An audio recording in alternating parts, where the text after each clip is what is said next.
അറിയില്ലെങ്കിൽ ഞാൻ എന്നെ തന്നെ പരിചയപ്പെടുത്താം. എൻ്റെ പേര് അർജുൻ, തൃശ്ശൂർ സ്വദേശിയാണ്. നെറ്റ്വർക്ക് മാർക്കറ്റിംഗ് എന്നൊരു മേഖലയിൽ ഏറ്റവും മികച്ച കമ്പനി ആയിട്ടുള്ള RCM തെരഞ്ഞെടുത്തിട്ട് ഇന്ന് 5 കൊല്ലം പിന്നിടുന്നു. വളരെ നല്ലൊരു ബിസിനസ്, വളരെ നല്ല വ്യക്തികൾ, വളരെ നല്ല സിസ്റ്റം, വളരെ നല്ല പ്ലാനുകളുമായിട്ട് വളരെ നല്ലൊരു ജീവിതം നയിച്ചു പോകുന്നു. അപ്പൊ ഇന്ന് ഞാനിവിടെ നിങ്ങളോട് പറയാൻ ആഗ്രഹിക്കുന്ന വിഷയം എന്ന് പറയുന്നത് ഗോ പ്രോ എന്ന് പറഞ്ഞൊരു വിഷയമാണ്. എന്താണ് ഗോ പ്രോ? ഗോ പ്രോ എന്ന് വെച്ച് കഴിഞ്ഞാൽ ഗോ പ്രൊഫഷണൽ. ഈ ഒരു ബിസിനസ്സിനെ പ്രൊഫഷണൽ ആയിട്ട് ഇരിക്കുന്ന വ്യക്തികളാണ്, അല്ലെങ്കിൽ ഇതിനെ പ്രൊഫഷണൽ ആയിട്ട് ഏറ്റെടുത്ത് ബിസിനസ് മുന്നോട്ട് ചെയ്യുന്ന ആൾക്കാരാണ് ഇന്ന് രാവിലെ 7:30 ഈ പ്ലാറ്റ്ഫോമിൽ കൃത്യസമയത്ത് എത്തിയിരിക്കുന്നത്. ഏകദേശം 128ഓളം പേരുകൾ ഇതുവരെ കയറിയിട്ടുണ്ട്.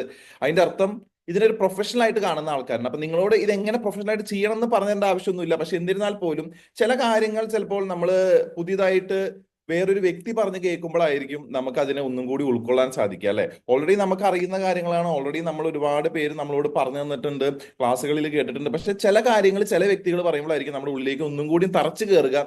അങ്ങനെ ഇന്നത്തെ സെഷൻ നിങ്ങളുടെ ഉള്ളിലേക്ക് തറച്ചു കയറാൻ സാധിക്കട്ടെ എന്ന് ഞാൻ ആശംസിക്കുന്നു. കാരണം ബിസിനസിന്റെ വിജയത്തിന് ഏറ്റവും പ്രധാനപ്പെട്ട കുറച്ച് കാര്യങ്ങളായിട്ടാണ് ഞാൻ നിങ്ങളുടെ മുന്നിലേക്ക് വരുന്നത്. അപ്പൊ നമുക്ക് ഗോ പ്രോ എന്താണെന്നുള്ളതിലേക്ക് കിടക്കാം. ഗോ പ്രൊഫഷണൽ, അല്ലെ? അപ്പൊ ഈ ഒരു ബിസിനസ്സിനെ, നെറ്റ്വർക്ക് മാർക്കറ്റിംഗ് എന്ന് പറഞ്ഞ ഈ ഒരു ബിസിനസ്സിനെ പലപ്പോഴും നമ്മൾ ഒരാളുടെ അടുത്തേക്ക് അപ്പിയർ ചെയ്യുമ്പോൾ, അല്ലെങ്കിൽ ഒരാളുടെ അടുത്തേക്ക് പ്രസന്റ് ചെയ്യുമ്പോൾ അതിനെ നമ്മളൊരു പെർഫെക്റ്റ് ഓപ്ഷൻ ആയിട്ടാണ് പലപ്പോഴും കാണിക്കുക.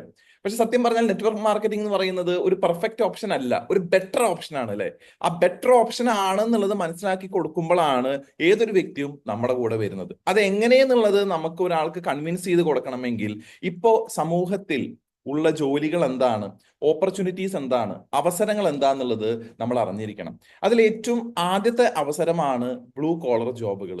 ബ്ലൂ കോളർ ജോബ് എന്ന് വെച്ച് കഴിഞ്ഞാൽ നമുക്കറിയാം, ഇപ്പോ അധികം പഠിപ്പ് വേണ്ടാത്തത് എന്നാൽ അത്യാവശ്യം സ്കിൽഡ് ആയിട്ടുള്ള ലേബർ വേണ്ട ജോബുകളെയാണ് ബ്ലൂ കോളർ ജോബ് എന്ന് പറയാം. ഇപ്പൊ ഒരു ഇലക്ട്രീഷ്യനെ സംബന്ധിച്ച് അധികം പഠിപ്പൊന്നും വേണ്ട, പക്ഷെ ആ വ്യക്തിക്ക് നല്ല സ്കില്ല് വേണം.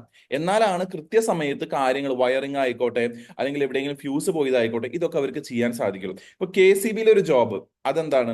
അത് കറക്റ്റ് ആയിട്ട് ഒരു ഓവർസിയറിന് കാര്യങ്ങൾ നോക്കിക്കണ്ട് അനലൈസ് ചെയ്യണമെങ്കിൽ അവിടെ നല്ല സ്കില്ല് വേണം, അല്ലെ? ഇപ്പൊ ഒരു പ്ലംബറിനെ സംബന്ധിച്ച് എന്ത് വേണം?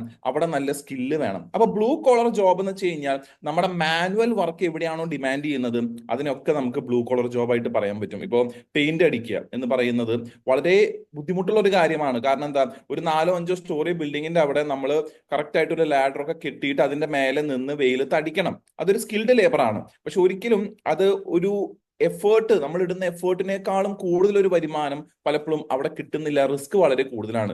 ഇന്ന് നമ്മൾ സമൂഹത്തിൽ നോക്കുകയാണെങ്കിൽ ഒരു 50-60% ആൾക്കാരൊക്കെ എന്ത് ചെയ്യുന്നവരാണ്? ബ്ലൂ കോളർ ജോബ് ചെയ്യുന്നവർ. ഇന്ത്യയുടെ കേസാണ് ഞാൻ പറയുന്നത്. വിദേശത്തൊക്കെ ഇന്ന് ബ്ലൂ കോളർ ജോബിന്റെ ഒരേ ലെവൽ തന്നെയാണ് വൈറ്റ് കോളർ ജോബിനും. അപ്പോൾ നമ്മുടെ സമൂഹത്തിൽ ഏറ്റവും കൂടുതൽ കണ്ടുവരുന്ന ഒരു ജോബാണ് ബ്ലൂ കോളർ ജോബ്. അതിന് സ്കിൽഡ് ലേബർ വേണം. പക്ഷെ അവിടെ എന്ത് വേണ്ട? നമ്മൾ വിചാരിക്കുന്ന രീതിയിൽ ഒരു ക്വാളിഫിക്കേഷനോ അല്ലെങ്കിൽ കാര്യങ്ങളൊന്നും വേണ്ട. എന്നാൽ ഇത്രയും എഫേർട്ട് എടുത്തിട്ടും നമുക്ക് വിചാരിച്ച രീതിയിൽ ഒരു വരുമാനമോ അല്ലെങ്കിൽ ഒരു സമ്പത്തോ അതിലൂടെ ഉണ്ടാക്കിയെടുക്കാൻ സാധിക്കുന്നില്ല. പെയിന്റ് അടിച്ച ആള് ഈ ബിസിനസ്സിലേക്ക് വരുമ്പോഴും പെയിന്റ് അടിച്ചിട്ടാണ് നിൽക്കുന്നത്. അത് കഴിഞ്ഞാലും ഒരു 60 കൊല്ലം കഴിഞ്ഞാൽ ആള് പെയിന്റ് അടി മേഖലയിലാണ്. ഒരിക്കലും അയാൾ ഒരു കോൺട്രാക്ടർ ആയിട്ട് പ്രൊമോട്ട് ആവുന്നില്ല, ശരിയല്ലേ? ഇപ്പോൾ ഒരു ഇലക്ട്രീഷ്യൻ ഈ ബിസിനസ്സിലേക്ക് വരുമ്പോൾ, ഈ ഒരു മേഖലയിലേക്ക് വരുമ്പോൾ അദ്ദേഹം ഇലക്ട്രീഷ്യൻ ആയിട്ട് തന്നെയാണ് വരുന്നത്. കുറെ നാളുകൾ കഴിഞ്ഞാൽ കുറച്ചും കൂടി സീനിയർ ഇലക്ട്രീഷ്യൻ ആയിട്ട് മാറുന്നല്ലാതെ അവിടെ ഒരു അപ്ഗ്രഡേഷൻ, സ്വന്തമായിട്ട് ഒരു സ്റ്റോർ തുടങ്ങുക, അങ്ങനത്തെ പരിപാടികളൊന്നുമില്ല. അപ്പൊ ബ്ലൂ കോളർ ജോബിന്റെ ലിമിറ്റേഷൻ എന്താണെന്ന് വെച്ച് കഴിഞ്ഞാൽ അവിടെ ഫിസിക്കൽ ലേബർ ആണ്. ഏത് കാലാവസ്ഥയിലും അവർക്ക് അത് ചെയ്തേ പറ്റൂല. ഇപ്പൊ നല്ല ചൂടാണ്, പോവാതിരിക്കാനൊന്നും പറ്റില്ല. കാരണം അവരത് പോയി കഴിഞ്ഞാൽ മാത്രമേ അവർക്ക് വരുമാനം കിട്ടുള്ളൂ. ഈ വരുമാനത്തെ അവർക്ക് സമ്പത്താക്കാനുള്ള സാധ്യത ഇന്നത്തെ കാലഘട്ടത്തിൽ വളരെ കുറവാണ്. അമേരിക്ക അല്ലെങ്കിൽ UK അവിടെയൊക്കെ ആണെങ്കിൽ എല്ലാ ജോലിക്കും അതിൻ്റെതായ പ്രാധാന്യമുണ്ട്. എല്ലാ ജോലികളെയും ഒരേപോലെയാണ് കാണുന്നത്. അതിനുള്ള പേയ്മെന്റ് അവർക്ക് കിട്ടുമായിരിക്കും. പക്ഷെ ഇവിടെ അങ്ങനെയല്ല. ഇവിടെ എന്ന് വെച്ച് കഴിഞ്ഞാൽ ഓരോ ജോലിക്ക് അതിൻ്റെതായ ഒരു സ്റ്റാറ്റസ് അതുമായിട്ട് നിർഭാഗ്യവശാൽ അസോസിയേറ്റ് ചെയ്യപ്പെട്ടിട്ടുണ്ട്. അപ്പൊ ബ്ലൂ കോളർ ജോബ് ചെയ്യുന്ന ആൾക്കാരെ സംബന്ധിച്ച് അവർക്ക് റിസ്ക് കൂടുതലാണ്, അവർക്ക് ഫിസിക്കൽ വർക്ക് കൂടുതലാണ്. പക്ഷെ ഈ എടുക്കുന്ന റിസ്കിനും ഫിസിക്കൽ വർക്കിനും ബേസ് ചെയ്തുകൊണ്ടുള്ള വരുമാനമോ സമ്പത്തോ അവർക്ക് ജനറേറ്റ് ചെയ്യാൻ സാധിക്കില്ല. രണ്ടാമത്തെ ഓപ്ഷൻ എന്താ? രണ്ടാമത്തെ ജോബ് ഓപ്ഷനാണ് വൈറ്റ് കോളർ ജോബ്. എന്താണ് വൈറ്റ് കോളർ ജോബ്? ഒരു നല്ലൊരു മുറിയിൽ ഇരുന്നു കൊണ്ട് ഒരു നല്ലൊരു കസേരയിൽ, അർഗമോണിക് ചെയർ എന്നാണ് അതിനെ പറയുക. അർഗമോണിക് ചെയർ എന്ന് വെച്ച് കഴിഞ്ഞാൽ ഏറ്റവും കംഫർട്ടബിൾ ആയിട്ട് നിങ്ങളുടെ ബാക്കിന് കിട്ടുന്ന സപ്പോർട്ട്, അല്ലെ? നിങ്ങളുടെ ശരീരത്തിന് യാതൊരു തരം ദോഷം വരാത്ത രീതിയിൽ നിങ്ങൾക്ക് ഒരുപാട് സമയം കസേരയിൽ ഇരുന്ന് ചെയ്യാൻ പറ്റുന്ന വർക്ക് നിങ്ങൾക്ക് ചെയ്യാൻ പര്യാപ്തമാക്കുന്ന ഒരു ചെയറിനെ പറയുന്നതാണ് അർഗമോണിക് ചെയർ. ഈ ഓഫീസുകളിലൊക്കെ അതാണ് കൂടുതലും കണ്ടുവരുന്നത്. അപ്പൊ ഈ വൈറ്റ് കോളർ ജോബിന്റെ പ്രത്യേകത എന്താണെന്ന് വെച്ച് കഴിഞ്ഞാൽ ഇവിടെ ഫിസിക്കൽ വർക്കല്ല, ഇവിടെ മൈൻഡ് വർക്കാണ്. നിങ്ങളുടെ പഠിപ്പിനെ ബേസ് ചെയ്ത്, നിങ്ങളുടെ നോളജിനെ ബേസ് ചെയ്തിട്ടാണ് അവിടെ വർക്ക് വരിക. അതൊരു AC മുറിയിൽ ഇരുന്നിട്ടോ അല്ലെങ്കിൽ നല്ലൊരു ഓഫീസിൽ ഇരുന്നിട്ടോ ഒരു കൊളീഗ്സിന്റെ കൂടെ ഇരുന്ന് നിങ്ങൾക്ക് ചെയ്യാൻ പറ്റുന്ന വർക്കിനെയാണ് വൈറ്റ് കോളർ ജോബ്സ് പറയാം. കൂടുതലും ആൾക്കാർ ഇന്ത്യയിൽ പ്രിഫർ ചെയ്യുന്നത് വൈറ്റ് കോളർ ജോബ്സ് ആണ്. ഇപ്പോൾ ഒരു പ്ലംബർ ആയിക്കോട്ടെ, ഒരു ഇലക്ട്രീഷ്യൻ ആയിക്കോട്ടെ, ഒരു കാർപ്പൻറ്റർ ആയിക്കോട്ടെ, ഒരു പലചരക്ക് കട നടത്തുന്ന ഒരാളായിക്കോട്ടെ, ഇവരൊക്കെ ആഗ്രഹിക്കുക ഇവരുടെ മക്കളെ വൈറ്റ് കോളർ ജോബിലേക്ക് വിടുക എന്നുള്ളതാണ്. അതായത് നല്ലൊരു ഓഫീസിൽ ഇരുന്നു കൊണ്ട് വർക്ക് ചെയ്യാൻ പറ്റുന്ന ഒരു സംവിധാനം. ഞാൻ അനുഭവിച്ച കഷ്ടപ്പാടുകളൊന്നും എൻ്റെ മകനോ മകളോ അനുഭവിക്കാൻ പാടില്ല എന്നുള്ള ഒരു മെന്റാലിറ്റിയോട് കൂടിയിട്ട് അവരെ പഠിപ്പിക്കുന്നത് വൈറ്റ് കോളർ ജോബിന് വേണ്ടിയിട്ടാണ്.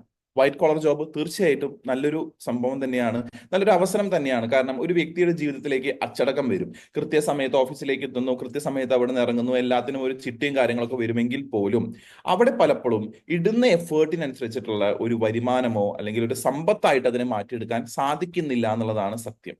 അല്ലെങ്കിൽ നിങ്ങൾക്ക് എന്തറിയണം? നല്ല രീതിയിൽ പൊളിറ്റിക്സ് അറിയണം. കാരണം ഒരു കോർപ്പറേറ്റിലൊക്കെ നിങ്ങൾ വിജയിക്കണമെങ്കിൽ അല്ലെങ്കിൽ അടുത്ത തലത്തിലേക്ക് പോകണമെങ്കിൽ എന്ത് വേണം? നല്ല ലെവലിൽ നിങ്ങൾക്ക് പൊളിറ്റിക്സ് അറിയണം. എങ്ങനെ ആരെ എപ്പോ പ്രീതിപ്പെടുത്തണം എന്നുള്ളത് ശരിയായിട്ട് അറിഞ്ഞാൽ മാത്രമേ നമുക്ക് പടിപടിയായിട്ട് ലാഡർ ആയിട്ട് നമുക്ക് കയറി പോകാൻ സാധിക്കുള്ളൂ. അല്ലാത്ത പക്ഷം നിങ്ങളുടെ സ്കില്ല് കൊണ്ടോ നിങ്ങളുടെ ക്വാളിഫിക്കേഷൻ കൊണ്ടോ മാത്രം നിങ്ങൾക്ക് അവിടെ സസ്റ്റെയിൻ ചെയ്യാൻ പറ്റില്ല. കാരണം നിങ്ങൾ നന്നായിട്ട് വർക്ക് ചെയ്യുന്ന ഒരാളാണ്, നല്ല രീതിയിൽ നിങ്ങൾക്ക് കാര്യങ്ങൾ ഉൾക്കൊള്ളാൻ പറ്റുന്നുണ്ട്, കാര്യങ്ങൾ കൃത്യസമയത്ത് നിങ്ങൾ ഫിനിഷ് ചെയ്യുന്നുണ്ട് എന്നുള്ളതൊക്കെ കമ്പനി മനസ്സിലാക്കുമ്പോൾ അവർ നിങ്ങൾക്ക് പ്രൊമോഷൻ തരും. പക്ഷെ ഈ പ്രൊമോഷൻ ആരാഗ്രഹിക്കില്ല? കമ്പനിയിൽ ഇപ്പൊ നിലനിൽക്കുന്ന മാനേജർ ആഗ്രഹിക്കില്ല. അപ്പൊ അതുകൊണ്ട് അത് തടയാനുള്ള പരമാവധി പരിപാടി ആര് ചെയ്യും? ആ വ്യക്തി ചെയ്യും. കാരണം നാളെ നിങ്ങൾ അവർക്കൊരു ഭീഷണിയായിട്ട് മാറുമെന്ന് മനസ്സിലാവുമ്പോൾ അവർ നിങ്ങൾക്കെതിരെയായിട്ട് പ്രവർത്തിക്കും. ഇത് കോർപ്പറേറ്റ് ഉള്ളിൽ നടക്കുന്ന പൊളിറ്റിക്സ്. ഇനി ഇതിന് പുറമെ നടക്കുന്ന കുറച്ച് ഫാക്ടേഴ്സ് ഉണ്ട്. ഈ വൈറ്റ് കോളർ ജോബ് റിസ്കി ആക്കുന്ന കുറച്ച് ഫാക്ടേഴ്സ് ഉണ്ട്. അതായത് 2010 വരെ എങ്ങനെയായിരുന്നു വെച്ച് കഴിഞ്ഞാൽ, നമ്മള് കുട്ടികൾ ജനിക്കുമ്പോൾ അവരെ സ്കൂളിലേക്ക് വിടുന്നതിന്റെ പ്രധാന ഉദ്ദേശം എന്ന് പറയുന്നത് അവരെ ഒരു ജോലിക്ക് അയക്കാൻ വേണ്ടിയിട്ടാണ്. അപ്പോൾ നമ്മൾ പഠിപ്പിച്ചു കൊടുക്കുന്നത് ഇതാണ്: നിങ്ങൾ എത്ര നന്നായി പഠിക്കുന്നു അത്രയും നല്ല ജോലി നിങ്ങൾക്ക് കിട്ടും. അപ്പൊ ബേസിക്കലി അറിവ് നേടാനല്ല സ്കൂളിലേക്ക് വിടുന്നത്, എന്തിനാണ്? ജോലി കിട്ടാൻ വേണ്ടിയിട്ടാണ് സ്കൂളിലേക്ക് വിടുന്നത്. അപ്പൊ ജോലിക്ക് വേണ്ടിയിട്ട് അയക്കും. അവരോട് പറയും നിങ്ങൾ നിങ്ങൾ പഠിത്തമൊക്കെ കഴിഞ്ഞതിന് ശേഷം നല്ലൊരു കോളേജ് കണ്ടുപിടിക്കുക അല്ലെങ്കിൽ യൂണിവേഴ്സിറ്റി കണ്ടുപിടിക്കുക. അങ്ങനെ യൂണിവേഴ്സിറ്റിയിലോ കോളേജിലോ അവർ ചേരുന്നു. അങ്ങനെ ആ പഠനം കഴിഞ്ഞതിന് ശേഷം അവരെ ഹയർ ചെയ്യാൻ പറ്റുന്ന ഒരു കമ്പനി കണ്ടെത്തുന്നു. ആ കമ്പനിയിൽ കയറുന്നു, 40 കൊല്ലം ആ കമ്പനിയിൽ തന്നെ വർക്ക് ചെയ്യുന്നു, റിട്ടയർ ആവുന്നു. ഇതായിരുന്നു 2010 വരെയുള്ള മെന്റാലിറ്റി. പക്ഷെ 2010 തൊട്ട് all over the globe, all over the world എന്ത് സംഭവിച്ചു? കുറച്ച് മാറ്റങ്ങൾ സംഭവിച്ചു.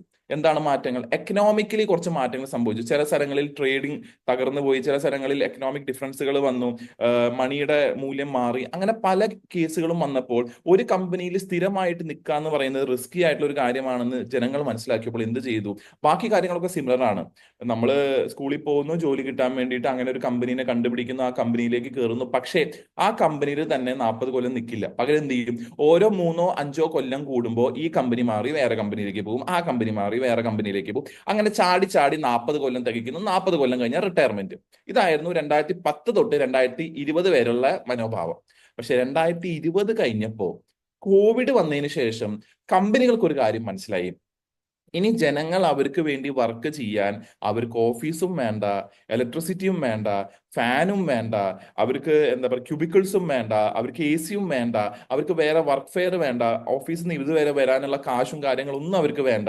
അവരെ സംബന്ധിച്ച് വീട്ടിലൊരു ലാപ്ടോപ്പ് സെറ്റ് ചെയ്ത് കൊടുത്തു കഴിഞ്ഞു കഴിഞ്ഞാൽ അവർക്കത് ചെയ്യാൻ പറ്റുന്നുള്ള സത്യം തിരിച്ചറിഞ്ഞപ്പോൾ, ഇത്രയും കാലം രാവിലെ 9 മണി തൊട്ട് 5 മണി വരെ വന്നിരുന്ന സമയത്തിനായിരുന്നു കമ്പനികൾ കാശ് തരുന്നതെങ്കിൽ ഇപ്പോൾ കമ്പനി കാശ് തരുന്നത് പെർഫോമൻസിന് വേണ്ടിയിട്ടാണ്. നിങ്ങൾ എത്ര സമയം വേണമെങ്കിലും അവിടെ ഇരുന്നിട്ട് ഒരു കാര്യമില്ല, നിങ്ങൾ ഇരിക്കുന്ന സമയത്തിന് പെർഫോമൻസ് അവിടെ കിട്ടുന്നുണ്ടോ എന്നുള്ളതാണ് കമ്പനി നോക്കുക. അതുകൊണ്ട് പെർഫോമൻസിന്റെ അടിസ്ഥാനത്തിലാണ് കമ്പനി കാശ് തരിക. ഒരു ഉദാഹരണം പറഞ്ഞുതരാം. ഉദാഹരണത്തിന് ഒരു കമ്പനി 2020 വരെ ഇപ്പൊ മണിസാർ ഉണ്ട് അല്ലെ, മണിസാർ നല്ലൊരു എംപ്ലോയി ആണ്. മണിസാറിന് കമ്പനി 50,000 രൂപ ആ ഒരു 2020 കാലയളവ് വരെ തരുന്നുണ്ടായിരുന്നു. മണിസാറിന്റെ അതേ പൊസിഷനിലേക്ക് വരുന്ന ആൾക്കാർ ഇനി വരും. അവരെ സംബന്ധിച്ച് 2020 തൊട്ട് കമ്പനി ഒരു സത്യം തിരിച്ചറിഞ്ഞു: ഇരിക്കുന്ന സമയത്തിനല്ല കാശ് കൊടുക്കേണ്ട, ചെയ്യേണ്ട പെർഫോമൻസിനാണ് കാശ് കൊടുക്കേണ്ടതെന്ന് കമ്പനി തിരിച്ചറിയുമ്പോൾ കമ്പനി എന്ത് ചെയ്യുന്ന അറിയും? ബേസ് സാലറി എന്ന് പറയുന്നത് 20,000 ആയിട്ട് മാറും. ബേസ് സാലറി 20,000 ഓഫർ ചെയ്തിട്ട് നിങ്ങളുടെ പെർഫോമൻസ് ഈ ക്വാർട്ടറിൽ നല്ലതാണെങ്കിൽ നിങ്ങൾക്ക് എന്ത് തരും? ഒരു 15,000 രൂപ ആഡഡ് ബോണസ് ആയിട്ട് തരും. ഓരോ 6 മാസം കൂടുമ്പോൾ നിങ്ങളുടെ പെർഫോമൻസിനെ ബേസ് ചെയ്തിട്ടായിരിക്കും വരുമാനം. അപ്പൊ കമ്പനിയെ സംബന്ധിച്ച് 2 ഗുണങ്ങളുണ്ട്. പെർഫോമൻസ് എത്തിയില്ലെങ്കിൽ ആ കാശ് കൊടുക്കും വേണ്ട, എന്ന പെർഫോമൻസ് എത്തിയെങ്കിൽ കമ്പനി ഒന്നും കൂടി നല്ല സ്പീഡിൽ വളരും. പക്ഷെ ഒരു കാര്യം കൂടി ഉണ്ട്, ആ പെർഫോമൻസ് ഫാക്ടർ അവർ ഒന്നും കൂടി കൂട്ടും. 6 മാസം നിങ്ങൾക്ക് തന്ന പെർഫോമൻസ് ടാർഗറ്റ് ആയിരിക്കില്ല അടുത്ത 6 മാസം, അതൊന്നും കൂടി അവര് ഹൈക്കും.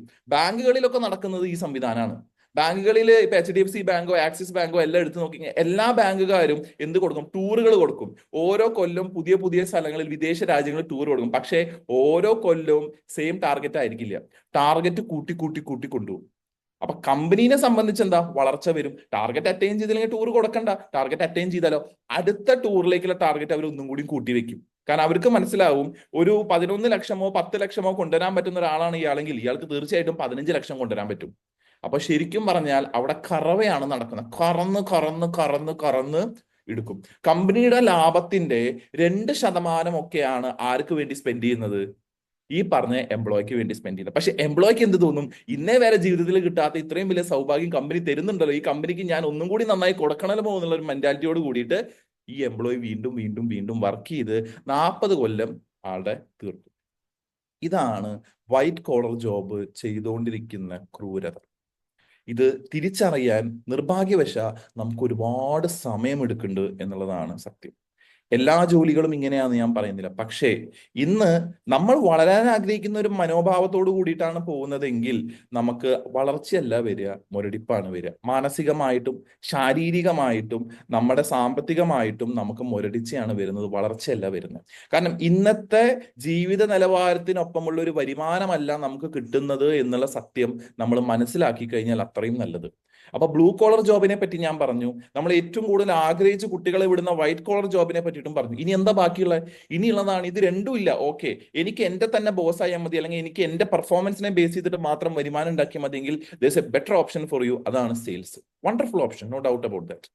പക്ഷെ സെയിൽസ് നിങ്ങളുടെ പെർഫോമൻസ്, നിങ്ങളുടെ സ്കില്ലിനെ ബേസ് ചെയ്തിരിക്കും.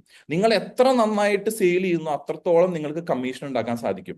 പക്ഷെ അപ്പോഴും മനസ്സിലാക്കേണ്ട കാര്യം, നമ്മൾ വർക്ക് ചെയ്യുന്നത് ഒരു കമ്പനിയോ കമ്പനിയുടെ പ്രൊഡക്റ്റിനോ വേണ്ടിയിട്ടാണ് അല്ലെ. ആ കമ്പനി ആ പ്രൊഡക്റ്റിന് വേണ്ടിയിട്ട് മാറ്റുന്ന സെയിൽസ് കമ്മീഷൻ അനുസരിച്ചിട്ടിരിക്കും നമ്മുടെ വരുമാനം. അപ്പൊ എത്ര കാലം ഒരു കമ്പനിയിൽ സെയിൽസ് മാനേജറോ അല്ലെങ്കിൽ സെയിൽസ് റെപ്പായിട്ട് നമുക്ക് തുടങ്ങാൻ സാധിക്കും? അഫ്കോഴ്സ് നമ്മൾ പ്രൊഡക്റ്റ് വിൽക്കുന്നതിനെ ബേസ് ചെയ്തിട്ട് ഇരിക്കും. പക്ഷെ എത്ര കാലം? പിന്നെ ഒരു പ്രശ്നം എന്താണെന്ന് വെച്ചാൽ, സെയിൽസിനുള്ള ഏറ്റവും വലിയൊരു പോരായ്മ, അടുത്ത ദിവസം നിങ്ങൾ സീറോന്ന് വീണ്ടും സ്റ്റാർട്ട് ചെയ്യണം. ഇന്ന് നിങ്ങൾ പോയി ഒരു 5000 രൂപയുടെ സെയിൽ ചെയ്തു. ഈ 5000 രൂപയുടെ സെയിൽ അടുത്ത ദിവസത്തേക്ക് കൗണ്ട് ചെയ്യില്ല. അടുത്ത ദിവസം നിങ്ങൾ ഒന്നേന്ന് വീണ്ടും സ്റ്റാർട്ട് ചെയ്യണം. അപ്പൊ അതൊരു നിരന്തരമായ പ്രോസസ്സാണ് അല്ലെ. അവിടെ ഒരിക്കലും ഒരു ജനറേഷണൽ വെൽത്ത് വരില്ല. നിങ്ങൾ സേവ് ചെയ്യുകയാണെങ്കിൽ നല്ലത്, പക്ഷെ അപ്പോഴും ഒരു ജനറേഷണൽ വെൽത്തിലേക്ക് നിങ്ങൾക്ക് എത്താൻ സാധിക്കില്ല. നിങ്ങൾക്ക് ഒരു 5 കൊല്ലത്തേക്കുള്ള ഒരു ഫ്യൂച്ചർ സേവിങ്ങോ അല്ലെങ്കിൽ ഇൻവെസ്റ്റ്മെന്റ് ആക്കിയിട്ട് അതിനെ മാറ്റാൻ സാധിക്കുള്ളൂ. അപ്പൊ സെയിലിനെ സംബന്ധിച്ച് എന്ത് വേണം? വീണ്ടും ബ്ലൂ കോളർ ജോബിലെ ഫിസിക്കൽ ലേബറും വേണം, വൈറ്റ് കോളർ ജോബിൽ എന്ത് വേണം? മൈൻഡ് പവറും വേണം. ഇത് രണ്ടും കൂടിയിട്ടാണ് സെയിൽസ് വരിക. പക്ഷെ ഈ രണ്ടിന്റെയും പോരായ്മകളും അവിടെ ഉണ്ട്. കാരണം ഒരു കമ്പനിയുടെ അണ്ടറിലാണ് നിങ്ങൾ സെയിൽ ചെയ്യുന്നത്. ഒന്ന്, അവർക്ക് എപ്പോൾ വേണമെങ്കിലും നിങ്ങളെ റീപ്ലേസ് ചെയ്യാം, എപ്പോൾ വേണമെങ്കിലും കമ്മീഷൻ സ്ലാബ് മാറ്റാം, എപ്പോൾ വേണമെങ്കിലും ആ ഒരു ഉൽപ്പന്നത്തിന് മാർജിൻ കുറയ്ക്കാൻ സാധിക്കും. അതേപോലെ തന്നെ ഫിസിക്കൽ ലേബർ എന്ന് പറയുമ്പോൾ നിങ്ങൾ എന്നും പുറത്തിറങ്ങി വർക്ക് ചെയ്തുകൊണ്ടിരിക്കണം. നിരന്തരമായിട്ടുള്ള വർക്ക് വേണം. ഒന്നേന്ന് നിങ്ങൾ വീണ്ടും എല്ലാ ദിവസവും തുടങ്ങേണ്ടി വരും. അപ്പൊ സെയിൽസ് എന്ന് പറയുന്നതും നമുക്ക് ഒരു ഫുൾ പ്രൂഫ് ആയിട്ടുള്ള ഒരു സൊല്യൂഷൻ അല്ല. പിന്നെ വേണമെങ്കിൽ നിങ്ങൾക്ക് എന്ത് ചെയ്യാം? സ്വന്തമായിട്ടൊരു സ്ഥാപനം ഇടാം. ഇന്ന് സ്വന്തമായിട്ടൊരു സ്ഥാപനം ഇടാൻ എത്ര ലക്ഷം രൂപ വേണ്ടി വരും? ഒരു തട്ടുകട ഇടാൻ എത്ര ലക്ഷം രൂപ വേണ്ടി വരുന്നത് ഇവിടെ ആർക്കും എന്നോട് പറയാൻ പറ്റുക? കമന്റ് ബോക്സിൽ എത്ര വേണ്ടി വരും? ഒരു സാധാരണ ഒരു തട്ടുകട, ഒരു എന്താ പറയുക, മുട്ടയും ഗ്രീൻ പീസും മുട്ടയും കുറച്ച് ചിക്കൻ വറുത്തതും കുറച്ച് ബീഫ് വറുത്തതും 2 പൊറോട്ടയൊക്കെ കൊടുക്കുന്ന ഒരു സാധാരണ ഒരു തട്ടുകട ഒരു വയ്യോരത്ത് ഇടാൻ വേണ്ടിയിട്ട് എത്ര ഇൻവെസ്റ്റ്മെന്റ് വേണ്ടി വരും? എത്ര പേർക്ക് പറയാൻ പറ്റും? കമന്റ് ബോക്സിൽ. നിങ്ങളൊക്കെ ജീവനോടെ ഉണ്ടോ എന്ന് അറിയാൻ വേണ്ടിയിട്ടാണ് ഞാൻ ചോദിക്കുന്നത് കേട്ടോ. 1 ലക്ഷം, 2.2, അതാ കൃത്യമായിട്ട് പറഞ്ഞല്ലോ 2.2.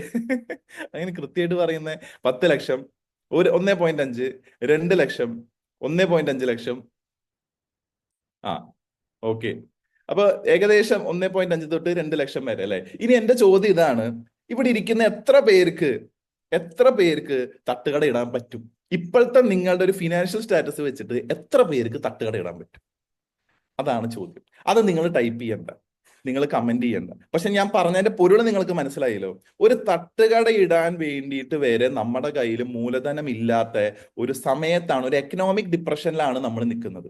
അപ്പോ നിങ്ങൾ ആലോചിച്ച് നോക്കൂ, അവിടെ മൂലധനം ഇല്ലാതെ നമുക്കത് ഇടാൻ പറ്റില്ല. ഇനി ഞാനൊരു തട്ടുകട ഇട്ടു, എനിക്ക് പറയാൻ പറ്റും എന്റെ റോഡിന്റെ അപ്പുറത്ത് വേറൊരു ഇടാൻ പാടില്ല എന്ന് പറയാൻ പറ്റൂ? പറയാൻ പറ്റില്ല. അവിടെ വേറൊരു നല്ലൊരു തട്ടുകട വന്നു കഴിഞ്ഞാൽ എന്റെ കച്ചവടം പോകും. അവിടെ കോമ്പറ്റീഷൻ ഉണ്ട്, റിസ്ക് വളരെ കൂടുതലാണ്. ഞാൻ മുടക്കുന്ന ഇൻവെസ്റ്റ്മെന്റ്, ഞാൻ മുടക്കുന്ന മൂലധനത്തിനുള്ള ഒരു റിട്ടേൺസ് എനിക്ക് കിട്ടണമെങ്കിൽ കൊല്ലങ്ങൾ എടുക്കും. കേന്ദ്ര സർക്കാരിന്റെ ഒരു കണക്ക് പറയുന്നത് സ്വയം സംരംഭം തുടങ്ങുന്ന വ്യക്തികളെ സംബന്ധിച്ച് അതില് 90% ആൾക്കാരും ആദ്യത്തെ കൊല്ലം തന്നെ പോവും, ഔട്ടാവും. പിന്നെയുള്ള 8% ആൾക്കാർ അടുത്ത 5 കൊല്ലത്തിൽ പോകും. പിന്നെയുള്ള 2% ആൾക്കാരാണ് തട്ടിമുട്ടിയും 10 കൊല്ലം തികയ്ക്കുന്നുള്ളൂ. അപ്പോ ഇന്ന് ഇന്ത്യയിൽ എന്റർപ്രണർഷിപ്പ് എന്ന് പറയുന്നത് വിജയത്തെക്കാളും കൂടുതൽ പരാജയമാണ്. It's A very very sincere fact. കാരണം എന്താ, ഒരു പലചരക്ക് കട ഞാൻ ഇട്ടു, നല്ല മുടക്ക് കൂടിയിട്ട് ഒരു പലചരക്ക് കട ഞാൻ ഇട്ടു, നല്ല ഭംഗിയായിട്ട് ഞാനൊരു ബോർഡ് വെച്ചു, ഉള്ള ഉൽപ്പന്നങ്ങളൊക്കെ ഞാൻ സ്റ്റോക്ക് ചെയ്ത് വെച്ചു. എന്റെ തൊട്ടപ്പുറത്ത് ഒരു വലിയൊരു ജൈജാന്റിക് ആയിട്ടുള്ള ഒരു സൂപ്പർ മാർക്കറ്റ് വന്നു. കഴിഞ്ഞില്ലേ കത്തിക്കില്? ആൾക്കാരെന്താ വിചാരിക്കുക, അവിടെ ഇലക്ട്രോണിക് സാധനങ്ങൾ തൊട്ട് എല്ലാം കിട്ടും, എന്നാ പിന്നെ എല്ലാം കൂടി അവിടെ നിന്ന് അങ്ങോട്ട് വാങ്ങിയാൽ പോരെ എന്ന് വെച്ചിട്ട് ആൾക്കാർ അവിടെ പോവും. എന്റെ കട എന്താവും? തീരുമാനമാവും.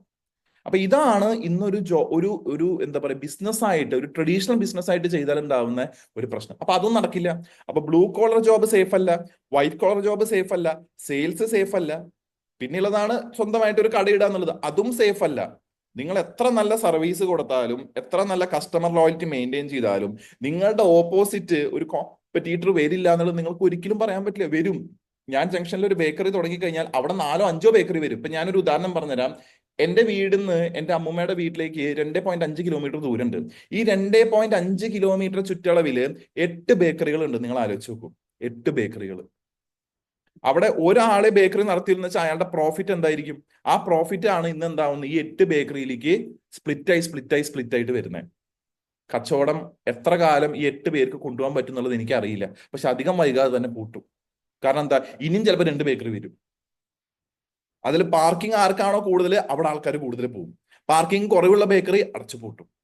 മനസ്സിലാവുന്നുണ്ടോ? ഇതാണ് ഇന്നത്തെ ട്രഡീഷണൽ ബിസിനസ് തുടങ്ങാൻ ആഗ്രഹിക്കുന്ന ആൾക്കാരുടെ അവസ്ഥ. അതിന്റെ കൂടെ ടാക്സ് കൂടി വരികയാണ്, അല്ലെ? ബിൽഡിംഗ് ടാക്സ് ഉണ്ട്, പ്രൊഫഷൻ ടാക്സ് ഉണ്ട്, ഇതൊക്കെ കൂടി വരികയാണ്. ഓരോ ദിവസവും പുതിയ നിയമങ്ങൾ വരികയാണ്, ലൈസൻസിൽ പുതിയ ഭേദഗതികൾ വരികയാണ്, അല്ലെ? ഇപ്പൊ ഹരിതകർമ്മസേനയുടെ എന്ത് വേണം? അവരുടെ പേപ്പർ വേണം, റെസീപ്റ്റ് വേണം, 2 വേസ്റ്റ് ബാസ്ക്കറ്റ് വേണം, ഒരെണ്ണം ജൈവത്തിനും വേണം, 1 അജൈവത്തിനും വേണം എന്ന് പറഞ്ഞിട്ട് 2 വേസ്റ്റ് ബാസ്ക്കറ്റ് വേണം. ഇങ്ങനെ ഓരോ ദിവസവും റൂൾസും, ഓരോ ദിവസവും എന്താ പറയാ, ഇൻവെസ്റ്റ്മെന്റും കൂടി വരികയാണ്. പക്ഷെ ഇതിനെ ബാക്കപ്പ് ചെയ്യാനുള്ള റിട്ടേൺസ് നമുക്ക് അതൊന്നും കിട്ടുന്നുണ്ടോ? ഇല്ല. ഇനി 5ാമത്തെ ഒരു ഓപ്ഷൻ ഉണ്ട്. അതെനിക്ക് തോന്നുന്നു നമ്മൾ ആരും ചിന്തിക്കാത്ത അല്ലെങ്കിൽ അധികം പോവാത്തൊരു ഓപ്ഷനാണ്. കാരണം അതിന് എന്ത് വേണം? മൂലധനം വേണം. അതാണ് ഇൻവെസ്റ്റർ ആവുക എന്നുള്ളത്. നല്ല നല്ല കമ്പനികളിൽ, നല്ല നല്ല പ്രസ്ഥാനങ്ങളിൽ നമുക്ക് എന്ത് ചെയ്യാം? ഷെയർ വാങ്ങിയിട്ട് അതിന്റെ ഡിവിഡൻഡിന്റെ ഒരു ഭാഗം നമുക്ക് നേടിയെടുക്കാനുള്ള ലെവലിലേക്ക് നമുക്ക് മാറാൻ സാധിക്കും. പക്ഷെ അതിന് ഈ പറഞ്ഞ പോലെ എന്ത് വേണം? നമ്മുടെ കയ്യിൽ ദുട്ട് വേണം, അല്ലെ? നമ്മൾ ഈ എന്താ പറയുക, ഷെയർ മാർക്കറ്റിന്റെ ഒക്കെ പരസ്യം കാണുമ്പോൾ സബ്ജക്ട് ടു റിസ്ക് എന്ന് പറഞ്ഞിട്ട് ആ പരസ്യത്തിൽ ഓടിച്ച് ഒരു ഡയലോഗ് പറഞ്ഞു പോകും. എന്താണ്? എപ്പോ വേണമെങ്കിലും പോവാം. അതാണ് അവർ പറയുന്നത്. വളരെ ഭംഗിയായിട്ട് അവർ പറയാം, വളരെ സ്പീഡായിട്ട് പറയാം. പക്ഷെ നിങ്ങൾ ഇട്ടോ, എനിക്കൊരു വിരോധമില്ല, പക്ഷെ എപ്പോ വേണമെങ്കിലും പോവാം, പോയിട്ട് എന്നോട് പറയരുത് എന്നുള്ളതാണ് അവർ പറയുന്നത്. അപ്പൊ അവിടെ എന്തില്ല? ഒരു ഫുൾ പ്രൂഫ് ആയിട്ടുള്ള ഒരു സിസ്റ്റം ഇല്ല. നിങ്ങൾ സേഫ് ആവുന്നോ, അല്ലെങ്കിൽ നിങ്ങൾക്ക് ഒരു കോട്ടവും പറ്റില്ല എന്നുള്ള രീതിയിലുള്ള ഒരു സിസ്റ്റം അവിടെ ഇല്ല. പോവാം, പോവാതിരിക്കാം, കിട്ടാം, കിട്ടാതിരിക്കാം. KKPP. കിട്ടിയാ കിട്ടി, പോയാ പോയി. കിട്ടിയാൽ നിങ്ങളുടെ ഭാഗ്യം, ഇല്ലേ നിങ്ങളുടെ ഭാഗ്യദോഷം. അത്രേ ഉള്ളൂ. അപ്പൊ അതും എന്താണ്? ഫുൾ പ്രൂഫ് അല്ല. അപ്പൊ ഇന്ന് നമ്മുടെ സമൂഹത്തിലുള്ള 5 സംവിധാനങ്ങളാണ് ഞാൻ പറഞ്ഞത് നിങ്ങൾക്ക് വരുമാനം ഉണ്ടാക്കാൻ പറ്റുന്നത്. 5 സംവിധാനങ്ങൾ. ഈ 5 സംവിധാനങ്ങളിൽ നിങ്ങൾക്ക് വരുമാനം ഉണ്ടാക്കണമെങ്കിൽ നിങ്ങൾ പഠിച്ച പണി 18 ഇറക്കിയാലും നിങ്ങൾ ആഗ്രഹിക്കുന്ന ഒരു വരുമാനം ഇന്നത്തെ സ്ഥിതിയിൽ നേടിയെടുക്കാൻ സാധിക്കില്ല. പിന്നെ ഒരു വഴിയുണ്ട്. നിങ്ങൾക്കൊരു യൂട്യൂബ് ചാനൽ തുടങ്ങാം, ഒരു ഇൻസ്റ്റാഗ്രാം അക്കൗണ്ട് തുടങ്ങാം. എന്നിട്ട് എന്ത് ചെയ്യാം? ആരും ചെയ്യാത്ത എന്തെങ്കിലും ഒരു ഡിഫറെന്റ് ആയിട്ടുള്ള ഒരു കാര്യം അതിൽ സംരക്ഷണം ചെയ്യുക, അല്ലെങ്കിൽ നിങ്ങൾക്ക് എന്ത് ചെയ്യാം? അതിൽ പ്രസന്റ് ചെയ്യാം. ചിലപ്പോൾ ആ വഴിക്ക് ചിലപ്പോൾ രക്ഷപ്പെട്ടേക്കാം, അതിലും കുഴപ്പമില്ല. പക്ഷെ എന്ത് വേണം? അതിനും ഈ പറഞ്ഞ പോലെ നെറ്റ്വർക്ക് മാർക്കറ്റിംഗിൽ വേണ്ട ഏറ്റവും പ്രധാനപ്പെട്ട ഒരു കാര്യം വേണം. അതാണ് നാണമില്ലാത്തവനായിട്ട് മാറണം. എന്നാലേ ഇത് നടക്കൂ. നല്ല പ്രസന്റേഷൻ വേണം. ആൾക്കാർക്ക് എന്താണോ കാണാൻ ഇഷ്ടം അത് കാണിക്കാൻ പറ്റണം. അപ്പൊ അതെല്ലാവർക്കും പറ്റുന്ന കാര്യമല്ല. അപ്പൊ അങ്ങനെ ഒരു മീഡിയ ഉണ്ട്, ഇല്ല എന്ന് ഞാൻ പറയുന്നില്ല, അങ്ങനെ ഒരു മീഡിയ ഉണ്ട്. പക്ഷേ ഈ 5 മീഡിയം, ഈ 6 മീഡിയം എന്താണ്? ഒരു ഫുൾ പ്രൂഫ് സംവിധാനമല്ല. നിങ്ങൾക്ക് അവിടെ റിസ്ക് എപ്പോഴും ഉണ്ടായിരിക്കും. എപ്പോ വേണമെങ്കിലും നിങ്ങളുടെ അക്കൗണ്ട്, ഇപ്പൊ ഈ പറഞ്ഞ കേസിൽ അക്കൗണ്ട് ഹാക്ക് ചെയ്യപ്പെടാം, എപ്പോ വേണമെങ്കിലും ആർക്ക് വേണമെങ്കിലും റിപ്പോർട്ട് ചെയ്യപ്പെടാം. അപ്പൊ അതും നമുക്കൊരു ഓപ്ഷൻ ഒന്നല്ല. പിന്നെ എന്താണ് ഒരു ഓപ്ഷൻ? അതാണ് ഞാൻ ആദ്യം പറഞ്ഞ സ്റ്റേറ്റ്മെന്റിലേക്ക് വരുന്നത്.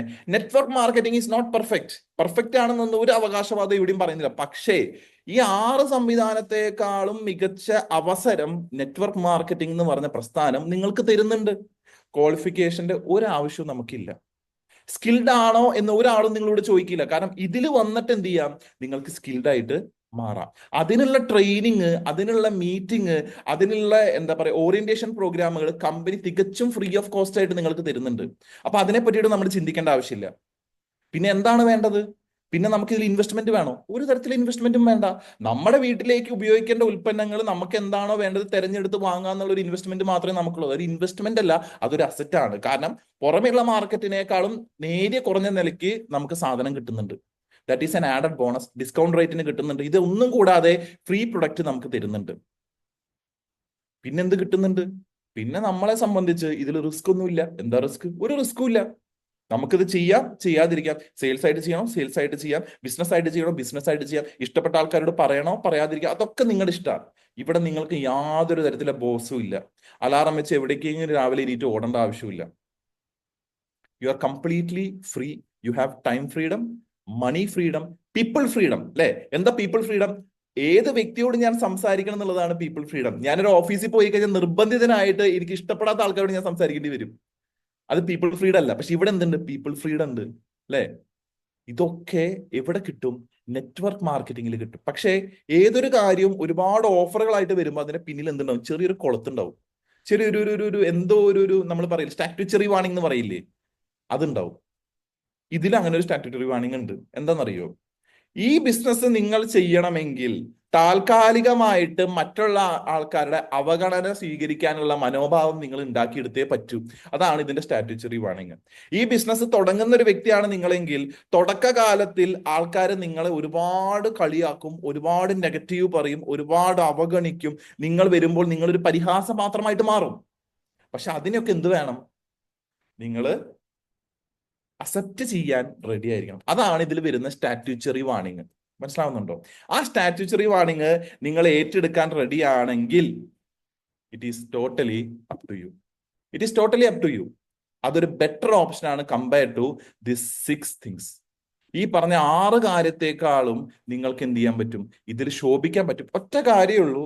നിങ്ങൾ ആദ്യത്തെ ഒരു 1-2 കൊല്ലം പല ആൾക്കാരുടെയും മുന്നിൽ ഒരു പരിഹാസപാത്രമായിരിക്കും. പല ആൾക്കാരും നിങ്ങളെ കളിയാക്കും, പല ആൾക്കാരും പിന്നിൽ നിന്ന് നിങ്ങളെ കുത്തും. ഇതൊക്കെ നടക്കുന്ന കാര്യമാണ്. ഈ ബിസിനസ്സിലേക്ക് വന്ന് വളർന്ന് എല്ലാ വ്യക്തികളും കോമൺ ആയിട്ട് പറയുന്ന ഒരു കാര്യം ഇതാണ്: അവരെ വളർത്തിയത് അവരുടെ ഹേറ്റേഴ്സ് ആണ്. ഇന്നലെ സജീവ് സാറിന്റെ സെഷൻ 8:45 ഉണ്ടായിരുന്നു. അദ്ദേഹം പറഞ്ഞത്, എന്നെ എതിർത്ത ആൾക്കാരും എന്നെ കളിയാക്കിയ ആൾക്കാരും എന്നെ പരിഹസിച്ച ആൾക്കാർക്കും ഞാനൊരു പൂച്ചെണ്ട് കൊടുക്കുകയാണ്. എന്റെ വിജയം ഞാൻ അവർക്ക് സമർപ്പിക്കുകയാണ്.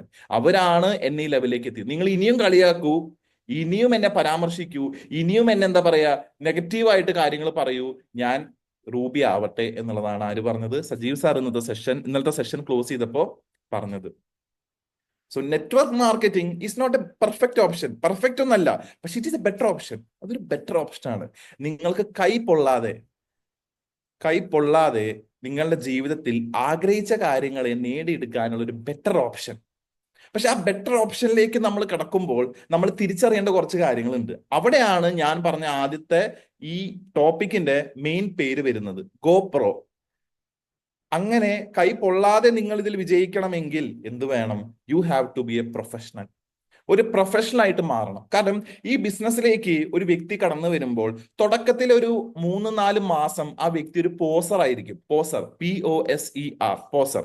എന്താണ് പോസർ? പോസർ എന്ന് വെച്ച് കഴിഞ്ഞാൽ മിനിമം എഫേർട്ടിൽ മാക്സിമം റിട്ടേൺസ് കിട്ടണം എന്ന് ആഗ്രഹിക്കുന്ന ഒരു വ്യക്തിയായിരിക്കും.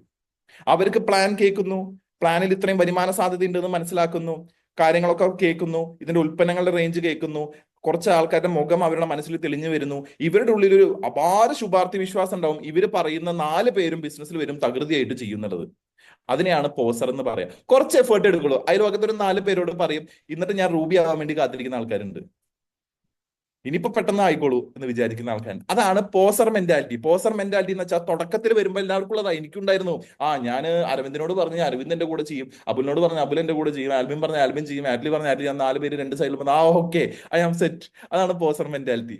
പക്ഷെ ഈ പോസർ മെന്റാലിറ്റി ഇന്ന് ഓട്ടോമാറ്റിക്കലി നമ്മളൊരു 3 തൊട്ട് 4 മാസത്തിനുള്ളിൽ നമ്മൾ മാറും. നമ്മൾ പോലും അറിയാതെ മാറും. കാരണം എന്താ? ഈ പറഞ്ഞ ആൾക്കാരൊന്നും ഇതിലേക്ക് വരില്ല എന്നൊരു സത്യം നമ്മൾ തിരിച്ചറിയുമ്പോൾ നമ്മൾ അമേച്ചർ മെന്റാലിറ്റിയിലേക്ക് മാറും. അമേച്ചർ എന്ന് വെച്ച് കഴിഞ്ഞാൽ അധികം സ്കിൽഡ് അല്ലാത്തത്, അധികം അറിവുകൾ ഇല്ലാത്തതായിട്ടുള്ള ഒരു വ്യക്തി, അതിനെയാണ് അമേച്ചർ എന്ന് പറയാം അല്ലെ. ഒരു ജോലി നമുക്ക് രണ്ട് രീതിയിൽ ചെയ്യാം. ഒന്നില്ലെങ്കിൽ നമുക്കത് ആർക്കോ വേണ്ടി ചെയ്യാം, അതിനെയാണ് അമേച്ചർ എന്ന് പറയാം.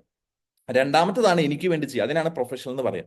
അപ്പോൾ അമേച്ചർ മെന്റാലിറ്റിയിലേക്ക് വരിക എന്ന് വെച്ച് കഴിഞ്ഞാൽ, അമേച്ചർ മെന്റാലിറ്റി എത്തുമ്പോൾ നമുക്ക് മനസ്സിലാവും പണിയെടുത്താലേ കാശ് കിട്ടുമെന്ന് മനസ്സിലാവും. അപ്പൊ നമ്മൾ എന്ത് ചെയ്യും? ഒരു മോൺസ്റ്റർ ഡിസ്ട്രിബ്യൂട്ടറിന് വേണ്ടി കാത്തിരിക്കും. മോൺസ്റ്റർ ഡിസ്ട്രിബ്യൂട്ടർ എന്ന് വെച്ച് കഴിഞ്ഞാൽ താങ്കളെയോ അല്ലെങ്കിൽ നിങ്ങളെയോ അടുത്ത തലത്തിലേക്ക്, അടുത്ത ബിസിനസ്സിലേക്ക് എത്തിക്കുന്ന ഒരു വ്യക്തിക്ക് മാത്രമായിട്ട് കണ്ടുപിടിച്ചിങ്ങനെ തുടങ്ങും. ഓരോരുത്തരും ഇങ്ങനെ നോക്കി തുടങ്ങും, ഇവനാണോ അയാള്, ഇവൻ വന്നാൽ ഞാൻ ചിലപ്പോൾ രക്ഷപ്പെടും എന്നുള്ള രീതിയിലേക്ക്, ആ കണ്ടെത്തലിലേക്ക് പതുക്കെ പതുക്കെ പോകും.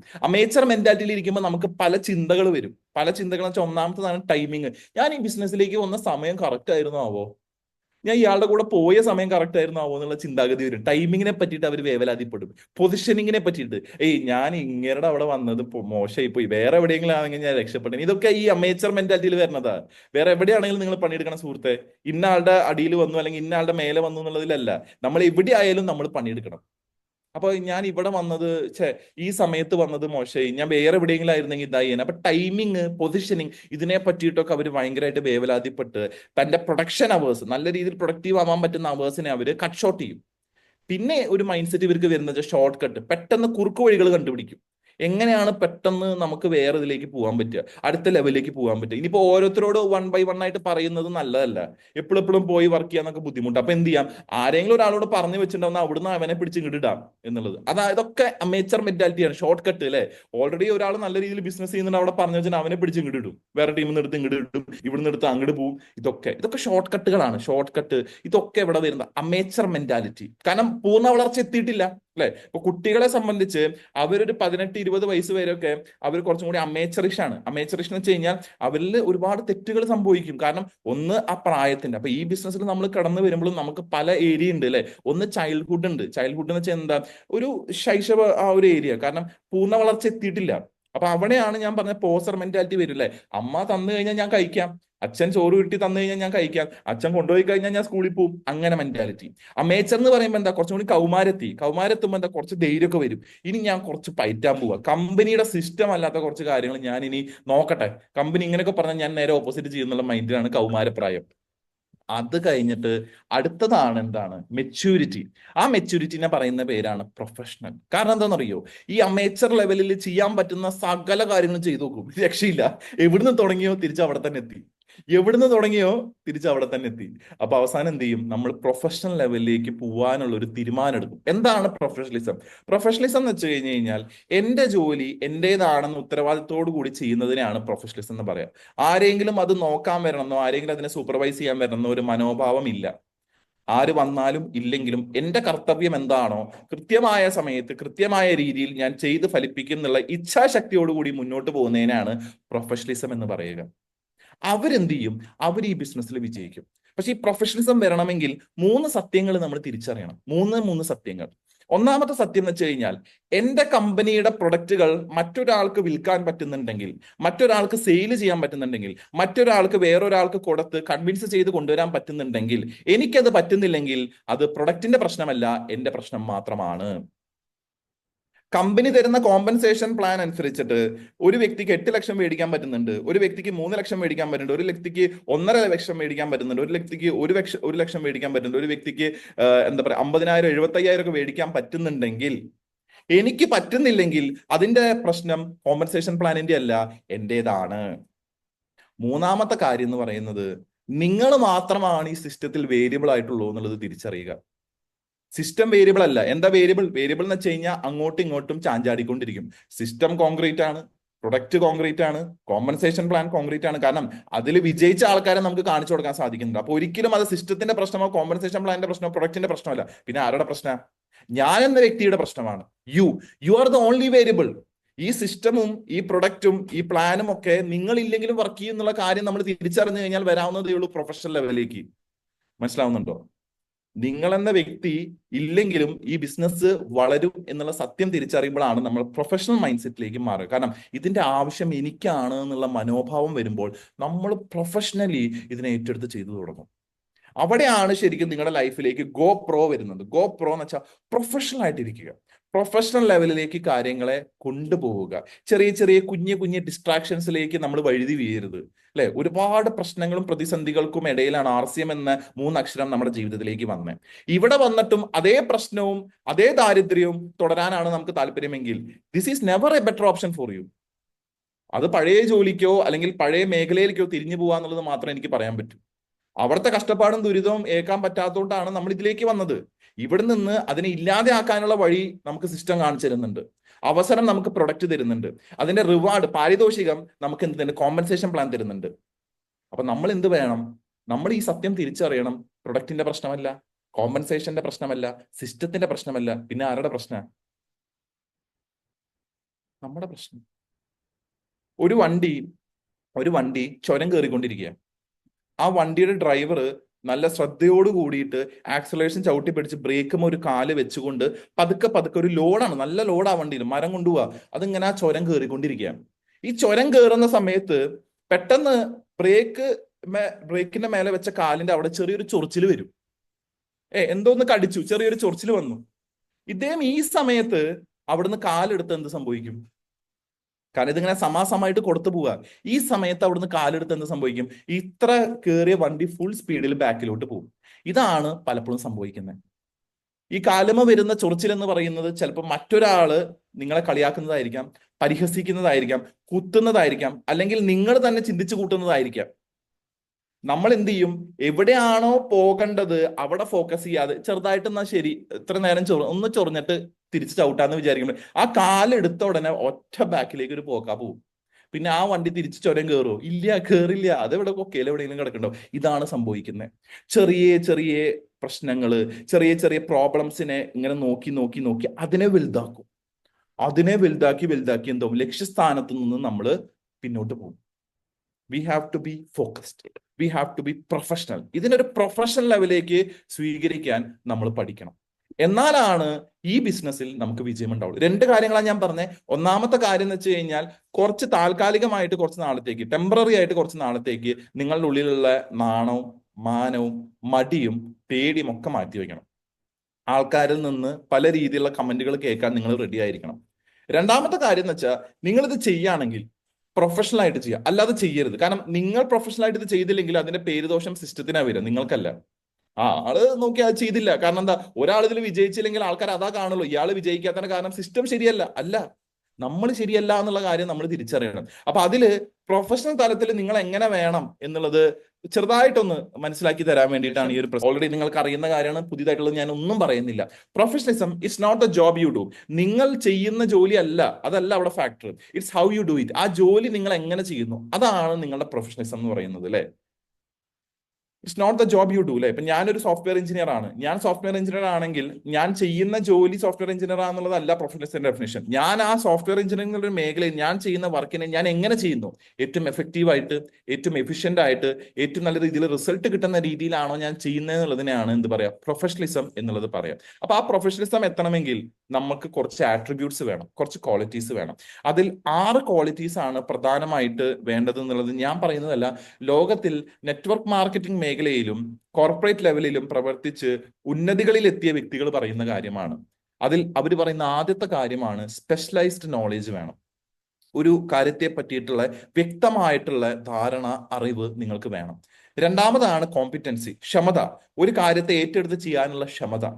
മൂന്നാമതാണ് ഹോണസ്റ്റി ആൻഡ് ഇന്റഗ്രിറ്റി, ഏതൊരു കാര്യവും സത്യസന്ധമായിട്ടും വളരെ ട്രാൻസ്പെറന്റുമായിട്ടും വ്യക്തികളുമായിട്ട് കമ്മ്യൂണിക്കേറ്റ് ചെയ്യാനുള്ള കഴിവ്. നാലാമതാണ് അക്കൗണ്ടബിലിറ്റി, അതായത് ഉത്തരവാദിത്തം.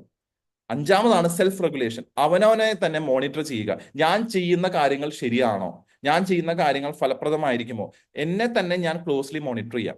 ആറാമത്തെ കാര്യമാണ് ഇമേജ്, നമ്മുടെ സെൽഫ് ഇമേജ്. മറ്റൊരാൾ നമ്മളെ കാണുമ്പോൾ അവർക്ക് എന്ത് തോന്നണം എന്നുള്ളൊരു മനോഭാവത്തോടു കൂടി നമ്മൾ നമ്മുടെ ഇമേജിനെ മാറ്റിയെടുക്കുക എന്നുള്ളത്. അപ്പൊ ഓരോന്നോരോന്നായിട്ട് നമുക്ക് നോക്കാം. Specialised knowledge. Professionals make a deep personal commitment to develop and improve their skills. Professional വ്യക്തികൾ എന്ത് ചെയ്യും?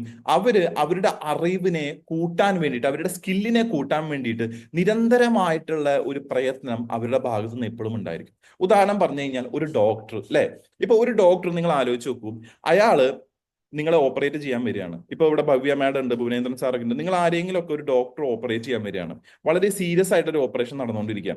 ഡോക്ടർ വരുന്നു, ഡോക്ടർ വന്നിട്ട് നിങ്ങളോട് സംസാരിക്കും, എല്ലാം ഓക്കെ അല്ലേ? അപ്പോൾ ആ സാറേ ഓക്കെയാണ് സാറ്, കുഴപ്പമൊന്നുമില്ല. ഒരു കുഴപ്പമില്ല.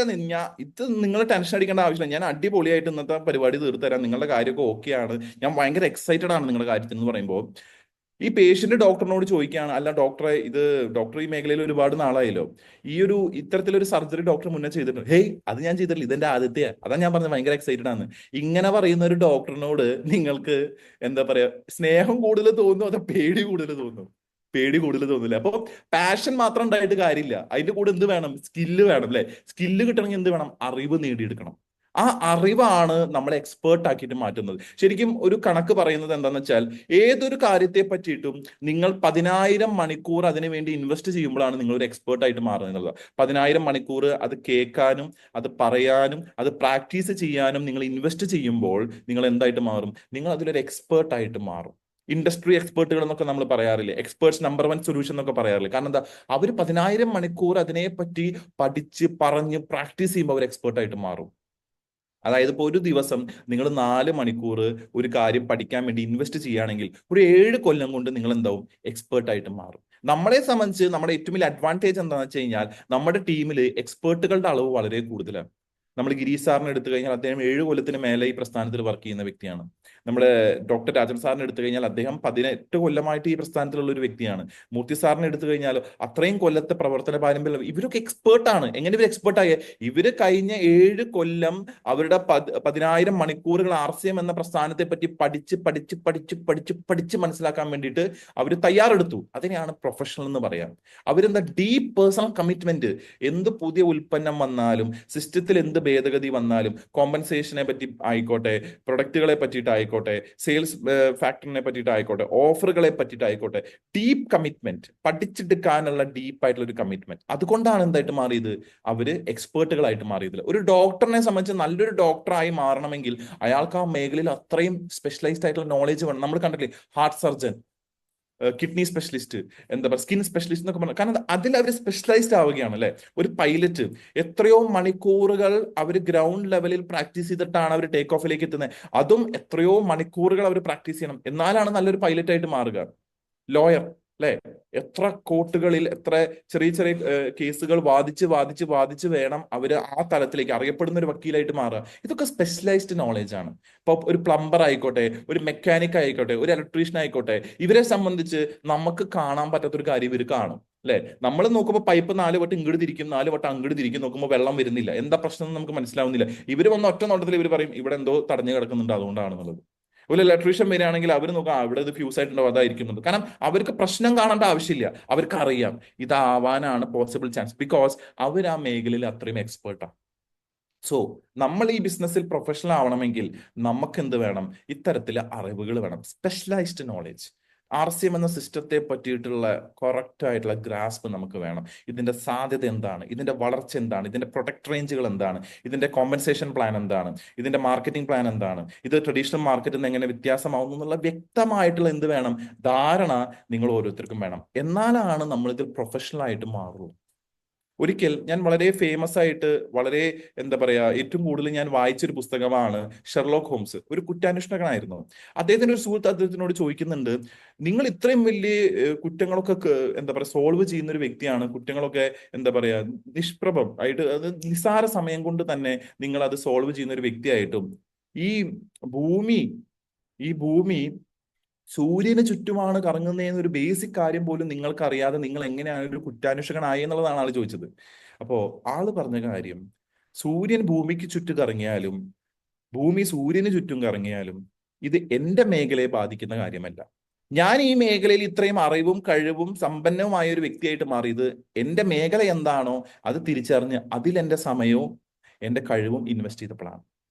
മറ്റുള്ള ഒരു മേഖലയെ പറ്റിയിട്ടുള്ള കഴിവും സമയം ഇൻവെസ്റ്റ് ചെയ്ത ഫിസിക്സ് അവിടെ ഉണ്ടാവും, ഫിസിസിസ്റ്റ് അവരുണ്ടാവും. അവർ കണ്ടുപിടിച്ചോട്ടെ, അവർ സംസാരിച്ചോട്ടെ, അത് അവരുടെ ആവശ്യമാണ്. എന്നെ സംബന്ധിച്ച് എന്റെ ജീവിതത്തിൽ അതിൽ ഒരു മാറ്റവും സംഭവിക്കുന്നില്ല, അത് അറിഞ്ഞുകൊണ്ട്. എന്റെ മേഖല എന്താണോ ആ മേഖലയെ പറ്റിയിട്ടുള്ള അറിവാണ് എനിക്ക് വേണ്ടത്. It is very very very important. അപ്പൊ ഏതൊരു മേഖലയിലും വിജയിക്കണമെങ്കിൽ നമുക്ക് എന്ത് വേണം? സ്പെഷ്യലൈസ്ഡ് ആയിട്ടുള്ള നോളജ് വേണം. Personal development plus specialised knowledge is equal to success. Personal development, വ്യക്തിപരമായ വളർച്ച, വ്യക്തി വളർച്ചയ്ക്ക് നമ്മൾ കണക്കിലെടുക്കേണ്ട കുറച്ച് കാര്യങ്ങളും അതിന്റെ കൂടെ സ്പെഷ്യലൈസ്ഡ് നോളജും കൂടി ചേരുമ്പോഴാണ് എന്താവുന്നത്? സക്സസിലേക്ക് നമ്മൾ മാറുന്നത്. ഈ അടുത്ത് ഗോപകുമാർ സാറിന്റെ ഒരു ക്ലാസ് ഉണ്ടായിരുന്നു. അതിൽ അദ്ദേഹം പറഞ്ഞ കാര്യം എന്താ? നമുക്ക് വേണ്ടത് നോളജ്, സ്പെഷ്യലൈസ്ഡ് നോളജ്. നമ്മളെ സംബന്ധിച്ച് RCM ആണ് നമുക്ക് ഇതെല്ലാം തരുന്നത്. ആ RCMൽ വരുന്ന എല്ലാ സെഗ്മെന്റുകളെ പറ്റിയിട്ടുമുള്ള ഒരു നോളജ് നമുക്ക് അടിസ്ഥാനപരമായിട്ട് വേണം. സ്പെഷ്യലൈസ്ഡ് നോളജ് എന്ന് പറയുമ്പോൾ ഒരു ബ്രാൻഡിൽ മാത്രം ഫോക്കസ് ചെയ്യാന്നുള്ളതല്ല, എല്ലാ ബ്രാൻഡുകളും നമുക്ക് വേണം. അപ്പോഴാണ് നമ്മൾ എന്തായിട്ട് മാറുള്ളൂ? ഒരു മാസ്റ്റർ ആയിട്ട് മാറുകയുള്ളൂ. So specialised knowledge is very important. അടുത്തൊരു ആട്രിബ്യൂട്ട് ആണ് കമ്പിറ്റൻസി. എന്താണ് competency? Professionals get the job done. ഒരു കാര്യം ഏറ്റെടുത്തു കഴിഞ്ഞാൽ അത് ചെയ്തേ അടങ്ങൂ എന്നൊരു മനോഭാവം. ഇപ്പൊ കഴിഞ്ഞ മാസം നമുക്കറിയാം ഒരുപാട് പേര് 25,000 PVയുടെ ടാർഗറ്റ് എടുത്തു. അവർക്ക് അത് എടുക്കാൻ പറ്റുമോ ഇല്ലെന്നൊന്നും അവരപ്പോ ചിന്തിച്ചില്ല. എന്റെ ലീഡർ പറഞ്ഞു, ഞാൻ എടുത്തു, അവരത് ചെയ്തു. അതാണ് പ്രൊഫഷണൽ മെന്റാലിറ്റി. 25,000 PV എന്ന് പറഞ്ഞാൽ ചെയ്യും എന്ന് പറഞ്ഞാൽ ചെയ്തിരിക്കും. 15 ജോയിനിങ് കൊണ്ടുവരുന്നു പറഞ്ഞു കഴിഞ്ഞാൽ കൊണ്ടുവന്നിരിക്കും. ഉടാൻ ചെയ്യുമെന്ന് പറഞ്ഞു കഴിഞ്ഞാൽ ചെയ്തിരിക്കും. ഗുഡ് ഡോട്ട് ചെയ്യുമെന്ന് പറഞ്ഞു കഴിഞ്ഞാൽ ചെയ്തിരിക്കും. ന്യൂട്രി ചാർജ് ചെയ്യുമെന്ന് പറഞ്ഞാൽ ചെയ്തിരിക്കും. ഇപ്പോൾ സൈനന്ദ്രി മാഡമൊക്കെ 555 ന്യൂട്രി ചാർജ് വുമൺ ആണ് അവർ സെയിൽ ചെയ്തത്. Just imagine. ബ്രില്യൻറ്റ്. ബിക്കോസ് അതാണ് പ്രൊഫഷണലിസം. ചെയ്യുമെന്ന് പറഞ്ഞാൽ ചെയ്തിരിക്കും. അതിനെയാണ് കമ്പിറ്റൻസി എന്ന് പറയാം. Professionals are reliable. അങ്ങനെ ചെയ്യുമെന്ന് പറഞ്ഞ് ചെയ്തിരിക്കുന്ന ആൾക്കാരുടെ കൂടെ ആൾക്കാരുണ്ടാവുള്ളൂ, അല്ലാത്തവരുടെ കൂടെ ആൾക്കാർ വരില്ല. ഒരു കാര്യം പറഞ്ഞിട്ട് 3 ആഴ്ചയായി ഒന്നും ചെയ്തിട്ടില്ല ഇതുവരെ എന്ന് പറഞ്ഞാൽ അവന്റെ കൂടെ പിന്നെ ആരെങ്കിലും പോകും. ഇപ്പൊ നമ്മുടെ വീട്ടിലേക്ക് തന്നെ ഒരു അലമാരി റിപ്പയർ ചെയ്യാൻ വേണ്ടി ഒരാളെ വിളിച്ചു. അയാളെ വിളിച്ചിട്ട് അയാൾ, ചേച്ചി നാളെ വരാട്ടാ, മറ്റന്നാ വരാട്ടാ, അതിന്റെ അടുത്ത ദിവസം വരാട്ടാ എന്ന് 3 വട്ടം വിളിച്ചിട്ടും 3 ഒഴിവുകൾ പറഞ്ഞു കഴിഞ്ഞാൽ പിന്നെ അയാൾ വിളിക്കുമോ? ഇല്ല, വേറൊരാളെ വിളിക്കുള്ളൂ. പക്ഷെ ആദ്യത്തെ വിളിയിൽ ആര് വന്ന് ശരിയാക്കുന്നോ അവരുടെ നമ്പർ നമ്മൾ സേവ് ചെയ്യും. പിന്നെ അയാളെന്നെ വിളിക്കുള്ളൂ, കാരണം അയാൾ പെട്ടെന്ന് വന്ന് കാര്യങ്ങൾ ചെയ്യുന്ന അറിയാം. അതിനെയാണ് റിലയബിലിറ്റി എന്ന് പറയാം. പക്ഷെ അങ്ങനെ റിലയബിൾ ആവണമെങ്കിൽ എന്ത് വേണം? നിങ്ങൾ ഏറ്റെടുത്ത കാര്യം കൃത്യസമയത്ത് മാക്സിമം ഇമ്പാക്റ്റോട് കൂടി ചെയ്യാൻ പറ്റണം. Professionals keep there promises. അവരെന്ത് ചെയ്യും? അവരുടെ പ്രോമിസ് അവർ കീപ്പ് ചെയ്യും. എന്താണോ അവർ പറഞ്ഞ കാര്യം അത് അവർ കീപ്പ് ചെയ്യും. ഈ മാസം ഞാൻ ഈ ലെവലിലേക്ക് എത്താൻ നിങ്ങളെ സഹായിക്കാന്ന് പറഞ്ഞാൽ അവരുടെ മാക്സിമം സഹായം അവർ നിങ്ങൾക്ക് തരും. എത്തില്ല എന്നുള്ളത് വേറെ ഫാക്ടർ, കാരണം അതിൽ ഒരുപാട് ഫാക്ടേഴ്സ് ഇൻവോൾവ് ആണ്. പക്ഷെ അവരുടെ മാക്സിമം സപ്പോർട്ട് അവർ തരും. ഒരു മീറ്റിംഗ് തരുമെന്ന് പറഞ്ഞു കഴിഞ്ഞാൽ തന്നിരിക്കും. ഒരു പ്രൊഡക്റ്റ് ക്ലാസ് തരുമെന്ന് പറഞ്ഞാൽ തന്നിരിക്കും. ഈ പ്രോസസ്സ് എങ്ങനെ ചെയ്യണമെന്ന് പഠിപ്പിക്കാൻ പറഞ്ഞാൽ ചെയ്തിരിക്കും. അതാണ് പ്രോമിസ്. വാക്ക് കൊടുത്ത വാക്കായിരിക്കണം. ഒരു സിനിമയുണ്ട് KGF എന്ന് പറഞ്ഞിട്ട്, 2 ഭാഗങ്ങളായിട്ടാണ് ആ സിനിമയുള്ളത്. ആ സിനിമ സത്യം പറഞ്ഞ ഒരു ആക്ഷൻ സിനിമയാണ്. പക്ഷേ അതിന്റെ ഏറ്റവും അടിസ്ഥാന പ്ലോട്ട് എന്ന് പറയുന്നത് ഒരു മകൻ അമ്മയ്ക്ക് കൊടുക്കുന്ന ഒരു വാക്കാണ്, ലോകത്തിലെ സർവ്വ സ്വർണവും അമ്മയുടെ കാൽക്കീഴിലേക്ക് ഞാൻ എത്തിക്കുന്നത്. ആ വാക്ക് പാലിക്കാൻ വേണ്ടി ആ മകൻ കാണിക്കുന്ന സാഹസങ്ങളാണ് ആ സിനിമ മൊത്തം. പക്ഷെ ആ സിനിമയിലെ ഇത്രയും ആക്ഷനുകളും ഇത്രയും സ്ഫോടനങ്ങളും ഉണ്ടായിട്ട് നമുക്ക് ഏറ്റവും കൂടുതൽ കണക്ട് ആവുന്ന കാര്യം ആ അമ്മയ്ക്ക് ആ മകൻ കൊടുത്ത വാക്ക് പാലിച്ചു എന്നുള്ളതാണ്. വാക്ക് പാലിക്കുന്ന ഒരു വ്യക്തി എന്ന് പറയുന്നത് ദൈവത്തിന് തുല്യമാണ്. കാരണം ദൈവത്തിന് പോലും ചിലപ്പോൾ എന്ത് ചെയ്യാൻ പറ്റില്ല, ചില കാര്യങ്ങൾ പാലിക്കാൻ പറ്റില്ല, ചില കാര്യങ്ങൾ ചെയ്യാൻ പറ്റിയെന്ന് വരില്ല. പക്ഷെ ഒരു മനുഷ്യൻ എന്നുള്ള രീതിയിൽ നമ്മൾ എല്ലാ രീതിയിലും സാങ്കേതികപരമായിട്ടും മാനസികപരമായിട്ടും നമ്മൾ ഓരോ കൊല്ലം കഴിയുമ്പോഴും മനുഷ്യൻ വളർന്നുകൊണ്ടിരിക്കുകയാണ്. ഈ സമയത്ത് ഏറ്റവും കൂടുതൽ പ്രോമിസുകൾ ബ്രേക്ക് ചെയ്യുന്ന ഒരു സമയത്ത് RCM പ്രവർത്തകർ എന്നുള്ള നമ്മൾ ആ പ്രോമിസ് കീപ്പ് ചെയ്താൽ നമ്മുടെ വാല്യൂ ഓട്ടോമാറ്റിക്കലി കൂടും, മൂല്യം കൂടും. ആ മൂല്യം കൂട്ടാനുള്ള ഏറ്റവും നല്ല കാര്യം എന്ന് വെച്ചാൽ നിങ്ങളൊരു പ്രോമിസ് കൊടുത്തിട്ടുണ്ടെങ്കിൽ ആ പ്രോമിസ് കീപ്പ് ചെയ്യുക എന്നുള്ളതാണ്. ഇപ്പൊ ഒരു 4 ദിവസം മുന്നേ മൂർത്തി സാർ എന്നെ വിളിച്ചു. മൂർത്തി സാറെ വിളിച്ച് വേറെ കുറച്ച് കാര്യങ്ങൾ പറയാൻ വേണ്ടിയിട്ട് വിളിച്ചു. പക്ഷെ എന്നോട് ഒരു കാര്യം പറഞ്ഞു, അർജുനെ ഞാൻ പല മീറ്റിംഗിൽ കണ്ടിട്ടുണ്ട്, അർജുൻ ടീഷർട്ടൊക്കെ ഇട്ടിട്ടാണ് ചില മീറ്റിംഗ് എടുക്കാറ്, ചില മീറ്റിംഗ് ടീഷർട്ടൊക്കെ ഇട്ടിട്ടാണ് എടുക്കാറ്, ഫുൾ കൈയൊക്കെ ഇട്ടിട്ടാണ് എടുക്കാറ്, ഞാൻ കാണാറുണ്ട്. അത് ശരിയാണോ അർജുൻ എന്നുള്ളത് അദ്ദേഹം എന്നോട് ചോദിച്ചു. അപ്പൊ ഞാൻ പറഞ്ഞു, സാറേ അത് വേറൊന്നല്ല, ചില സമയത്ത് നമ്മൾ വല്ല തിരക്കിലായിരിക്കും, ആ സമയത്താണ് നമ്മൾ വന്ന് ഹോസ്റ്റ് ചെയ്യുക അല്ലെങ്കിൽ ഇരിക്കുക ചെയ്യുക, അതുകൊണ്ടാണ് അങ്ങനെ പറ്റുന്നതെന്ന് പറഞ്ഞു. അപ്പൊ അദ്ദേഹം പറഞ്ഞു, വിനോദൻ വിലക്കോട് എന്ന് പറഞ്ഞിട്ട് എമറാൾഡ് അച്ചീവർ ഉണ്ട്, അദ്ദേഹത്തിന്റെ ഒരു കഥ പറഞ്ഞു. ഒരു മീറ്റിങ്ങിന് വിനോദൻ സാറിനെ വിളിച്ചു. അന്ന് മൂർത്തി സാറ് വണ്ടിയിലാണ്. വിനോദൻ സാറിനോട് പറഞ്ഞു, സാറേ ഒരു പ്രോഗ്രാം ഉണ്ട്, ഹേമന്ത് സാറിനെ വിളിക്കണം, ജസ്റ്റ് ഒന്ന് ഓപ്പണിംഗ് ചെയ്തിട്ട് സാറ് പൊക്കോളൂ എന്ന് പറഞ്ഞു. വിനോദ് സാർ പറഞ്ഞു, സാറേ എനിക്ക് പറ്റില്ല എന്ന് പറഞ്ഞു. അതെന്താ അങ്ങനെ? അല്ല സാറേ ഞാൻ ഡ്രസ് കോഡിലല്ല. അല്ല എന്താ പ്രശ്നം? സാറേ എൻ്റെ കോട്ടും എൻ്റെ എന്താ പറയാ ഷർട്ടും ഉണ്ട്, പക്ഷെ ഞാൻ ടൈ എടുത്തിട്ടില്ല. അത് കുഴപ്പമില്ല വിനോദ്, ജസ്റ്റ് ഒന്ന് പറഞ്ഞിട്ട് പോയാൽ മതി. ഇല്ല സാറേ ഡ്രസ് കോഡില്ലാതെ എൻ്റെ ടീം എന്നെ കാണുന്നത് ഞാൻ ആഗ്രഹിക്കുന്നില്ല. അത്രേ പറഞ്ഞുള്ളൂ. മൂർത്തി സാറും എന്നോട് ഈ കഥയെ പറഞ്ഞുള്ളൂ. പക്ഷെ എനിക്കൊരു കാര്യം മനസ്സിലായി, എന്നേക്കാളും ഇൻഡസ്ട്രിയിൽ എക്സ്പീരിയൻസ് ഉള്ള ഒരു വ്യക്തിയാണ്, എന്നേക്കാളും ഇൻഡസ്ട്രി കണ്ടൊരു വ്യക്തിയാണ് അദ്ദേഹം. എന്നോടൊരു കാര്യം പറയുന്നുണ്ടെങ്കിൽ അതെനിക്ക് ഇഷ്ടമാവുകയോ ഇഷ്ടമാവാതിരിക്കുകയോ അത് സെക്കൻഡറിയാണ്. അദ്ദേഹം എന്നോട് പറയുന്നുണ്ടെങ്കിൽ എന്റെ പേഴ്സണൽ വളർച്ചയ്ക്ക് വേണ്ടിയിട്ടാണെന്നുള്ളൊരു സത്യം ഞാൻ മനസ്സിലാക്കിയിട്ട് ഞാൻ ആളോട് ഒന്നും പറഞ്ഞില്ല. ഞാൻ ഇത്രേ പറഞ്ഞുള്ളൂ, സാറേ ഞാൻ വാക്ക് തരുന്നു, ഇനി ഒരു മീറ്റിംഗിലും സാർ എന്നെ ടൈ ഇല്ലാതെ കാണില്ല. ഒരു മീറ്റിംഗിനും സാർ എന്നെ ടൈയില്ലാതെ കാണില്ല എന്നൊരു വാക്ക് ഞാൻ കൊടുത്തു, ആ വാക്ക് ഞാൻ പാലിക്കുന്നു. That is being professional by keeping a promise. Professionals don't make excuse but focus on finding solution. അവർ എക്സ്ക്യൂസുകളല്ല പറയുക, അവരെന്താ ചെയ്യുക, അവർ സൊല്യൂഷൻ എന്താണോ അതിനുള്ള സൊല്യൂഷൻ അത് കണ്ടെത്താനുള്ളതാണ് നോക്കുക, അല്ലെ? നമ്മുടെ വണ്ടി നമ്മൾ ഒരു യാത്ര ഫാമിലി ആയിട്ട് പോവാണ്. ഫാമിലി ആയിട്ട് പോകുന്ന സമയത്ത് എന്തോ സാധനം മേടിക്കാൻ വേണ്ടി കുടുംബസമേതം നമ്മൾ ഇറങ്ങി. വണ്ടിയുടെ താക്കോല് വണ്ടിയുടെ ഉള്ളിലായിരുന്നു, വാതിൽ തുറന്നിരിക്കുകയായിരുന്നു. മോള് വന്നിട്ട് വാതിൽ ഒറ്റ അടി അടിച്ചു. അടിക്കുമ്പോൾ ഈ വണ്ടിയുടെ ഒരു പ്രശ്നം എന്താണെന്ന് വെച്ച് കഴിഞ്ഞാൽ താക്കോല് പുറത്തുനിന്നില്ലാതെ തുറക്കാൻ പറ്റില്ല, താക്കോൽ അകത്തായി പോയി.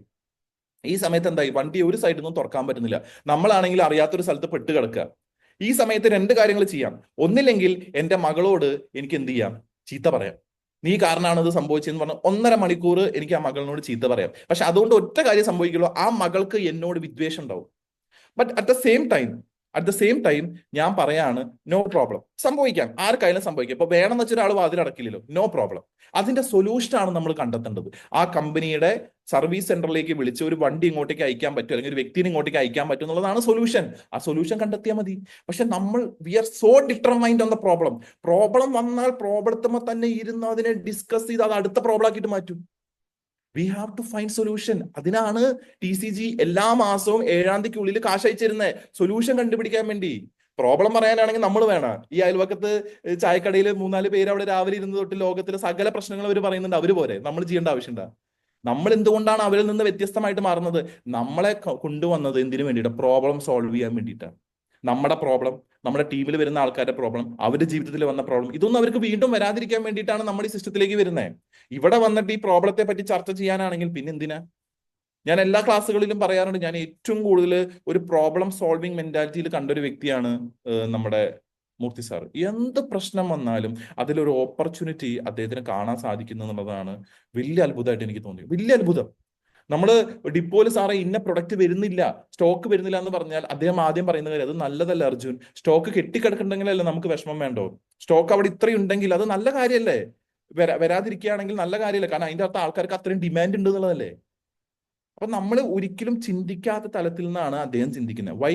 ബിക്കോസ് 7 അല്ല 8 അല്ല 18 19 കൊല്ലത്തെ എക്സ്പീരിയൻസ്ഡ് ആയിട്ടുള്ള സ്പെഷ്യലൈസ്ഡ് നോളജ് ഇതിലുണ്ട്, കമ്പീറ്റൻസ് ഇതിലുണ്ട്. സോ അതുകൊണ്ട് നിങ്ങളൊരു പ്രൊഫഷണൽ ആണെങ്കിൽ നിങ്ങൾ എക്സ്ക്യൂസ് അല്ല പറയണ്ടേ, നിങ്ങൾ പ്രശ്നങ്ങളെല്ലാം ഹൈലൈറ്റ് ചെയ്യണ്ടേ. നിങ്ങൾ എന്ത് വേണം? സൊല്യൂഷൻ കണ്ടുപിടിക്കും. എന്താണ് solution? What is the solution? എന്റെ മകനോ മകളോ ചോറ് കഴിക്കുന്നില്ലെങ്കിൽ അതിന് അൾട്ടർനേറ്റീവ് ആയിട്ട് അവളുടെ ശരീരത്തിലോ അവന്റെ ശരീരത്തിലേക്ക് കൊണ്ടെത്തിക്കാൻ പറ്റുന്ന കാർബോഹൈഡ്രേറ്റോ പ്രോട്ടീന്റെ അളവ് എന്താണെന്ന് തിരിച്ചറിഞ്ഞുകൊണ്ട് ഒരു സപ്ലിമെന്റ് ചെയ്യുന്നതാണ് സൊല്യൂഷൻ. അല്ലാതെ അവന്റെ ചെവി പിടിച്ച് തിരിച്ച് അവന്റെ വായ ഇങ്ങനെ തുറന്ന് അതിലേക്ക് ചോറുണ്ടയാക്കിയിട്ട് കൊടുക്കുന്നതല്ല സൊല്യൂഷൻ. അതൊരു എക്സ്ക്യൂസ് ആണ്, അത് ആ പ്രോബ്ലത്തെ വഷളാക്കുകയാണ്. We have to understand that we are here as problem solvers. ഒരു നല്ല പ്രൊഫഷണൽ എന്ന് പറയുന്നത് ഒരു നല്ല പ്രോബ്ലം സോൾവർ ആയിരിക്കും. ഇതാണ് കമ്പിറ്റൻസി. അവര് കൃത്യസമയത്ത് പറഞ്ഞ ജോലി ചെയ്യും, അവര് കൊടുത്ത പ്രോമിസിൽ നിന്ന് അവർ മാറില്ല, അവര് എപ്പോൾ വേണമെങ്കിലും റിലയബിൾ ആയിട്ട് ആവും. റിലയബിലിറ്റി ഏറ്റവും ഇമ്പോർട്ടൻ്റ് ആണ്. നിങ്ങളുടെ മാനസികാവസ്ഥ എങ്ങനെയാന്നുള്ളതല്ല, നിങ്ങളുടെ ഈ ബിസിനസ്സിലേക്ക് വരുമ്പോഴുള്ള മാനസികാവസ്ഥയെ നിങ്ങൾ എങ്ങനെ നിലനിർത്തും എന്നുള്ളതാണ് പ്രധാനം. അല്ലെ, 100 കണക്കിന് പ്രശ്നം വരാം. എന്റെ വീട്ടിൽ പ്രശ്നം ഉണ്ടാവും, നിങ്ങളുടെ വീട്ടിൽ പ്രശ്നം ഉണ്ടാവും, എല്ലായിടത്തും പ്രശ്നങ്ങൾ ഉണ്ടാവും. പക്ഷെ അതൊന്നും ബിസിനസ് ലെവലിൽ എന്റെ ടീം അറിയേണ്ട ആവശ്യമില്ല.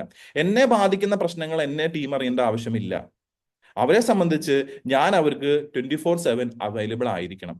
എന്റെ മൂഡ് എങ്ങനെയാണോ, എന്റെ എന്താ പറയുക ഇപ്പോഴത്തെ മാനസികാവസ്ഥ എന്താണെന്നൊന്നും അറിയേണ്ട ആവശ്യമില്ല. എന്റെ ആവശ്യം ബിസിനസിന്റെ പുരോഗതിയാണെങ്കിൽ അവരോട് ഞാൻ അവർക്ക് ആ സമയത്ത് വേണ്ട കാര്യങ്ങൾ പറഞ്ഞു കൊടുക്കും.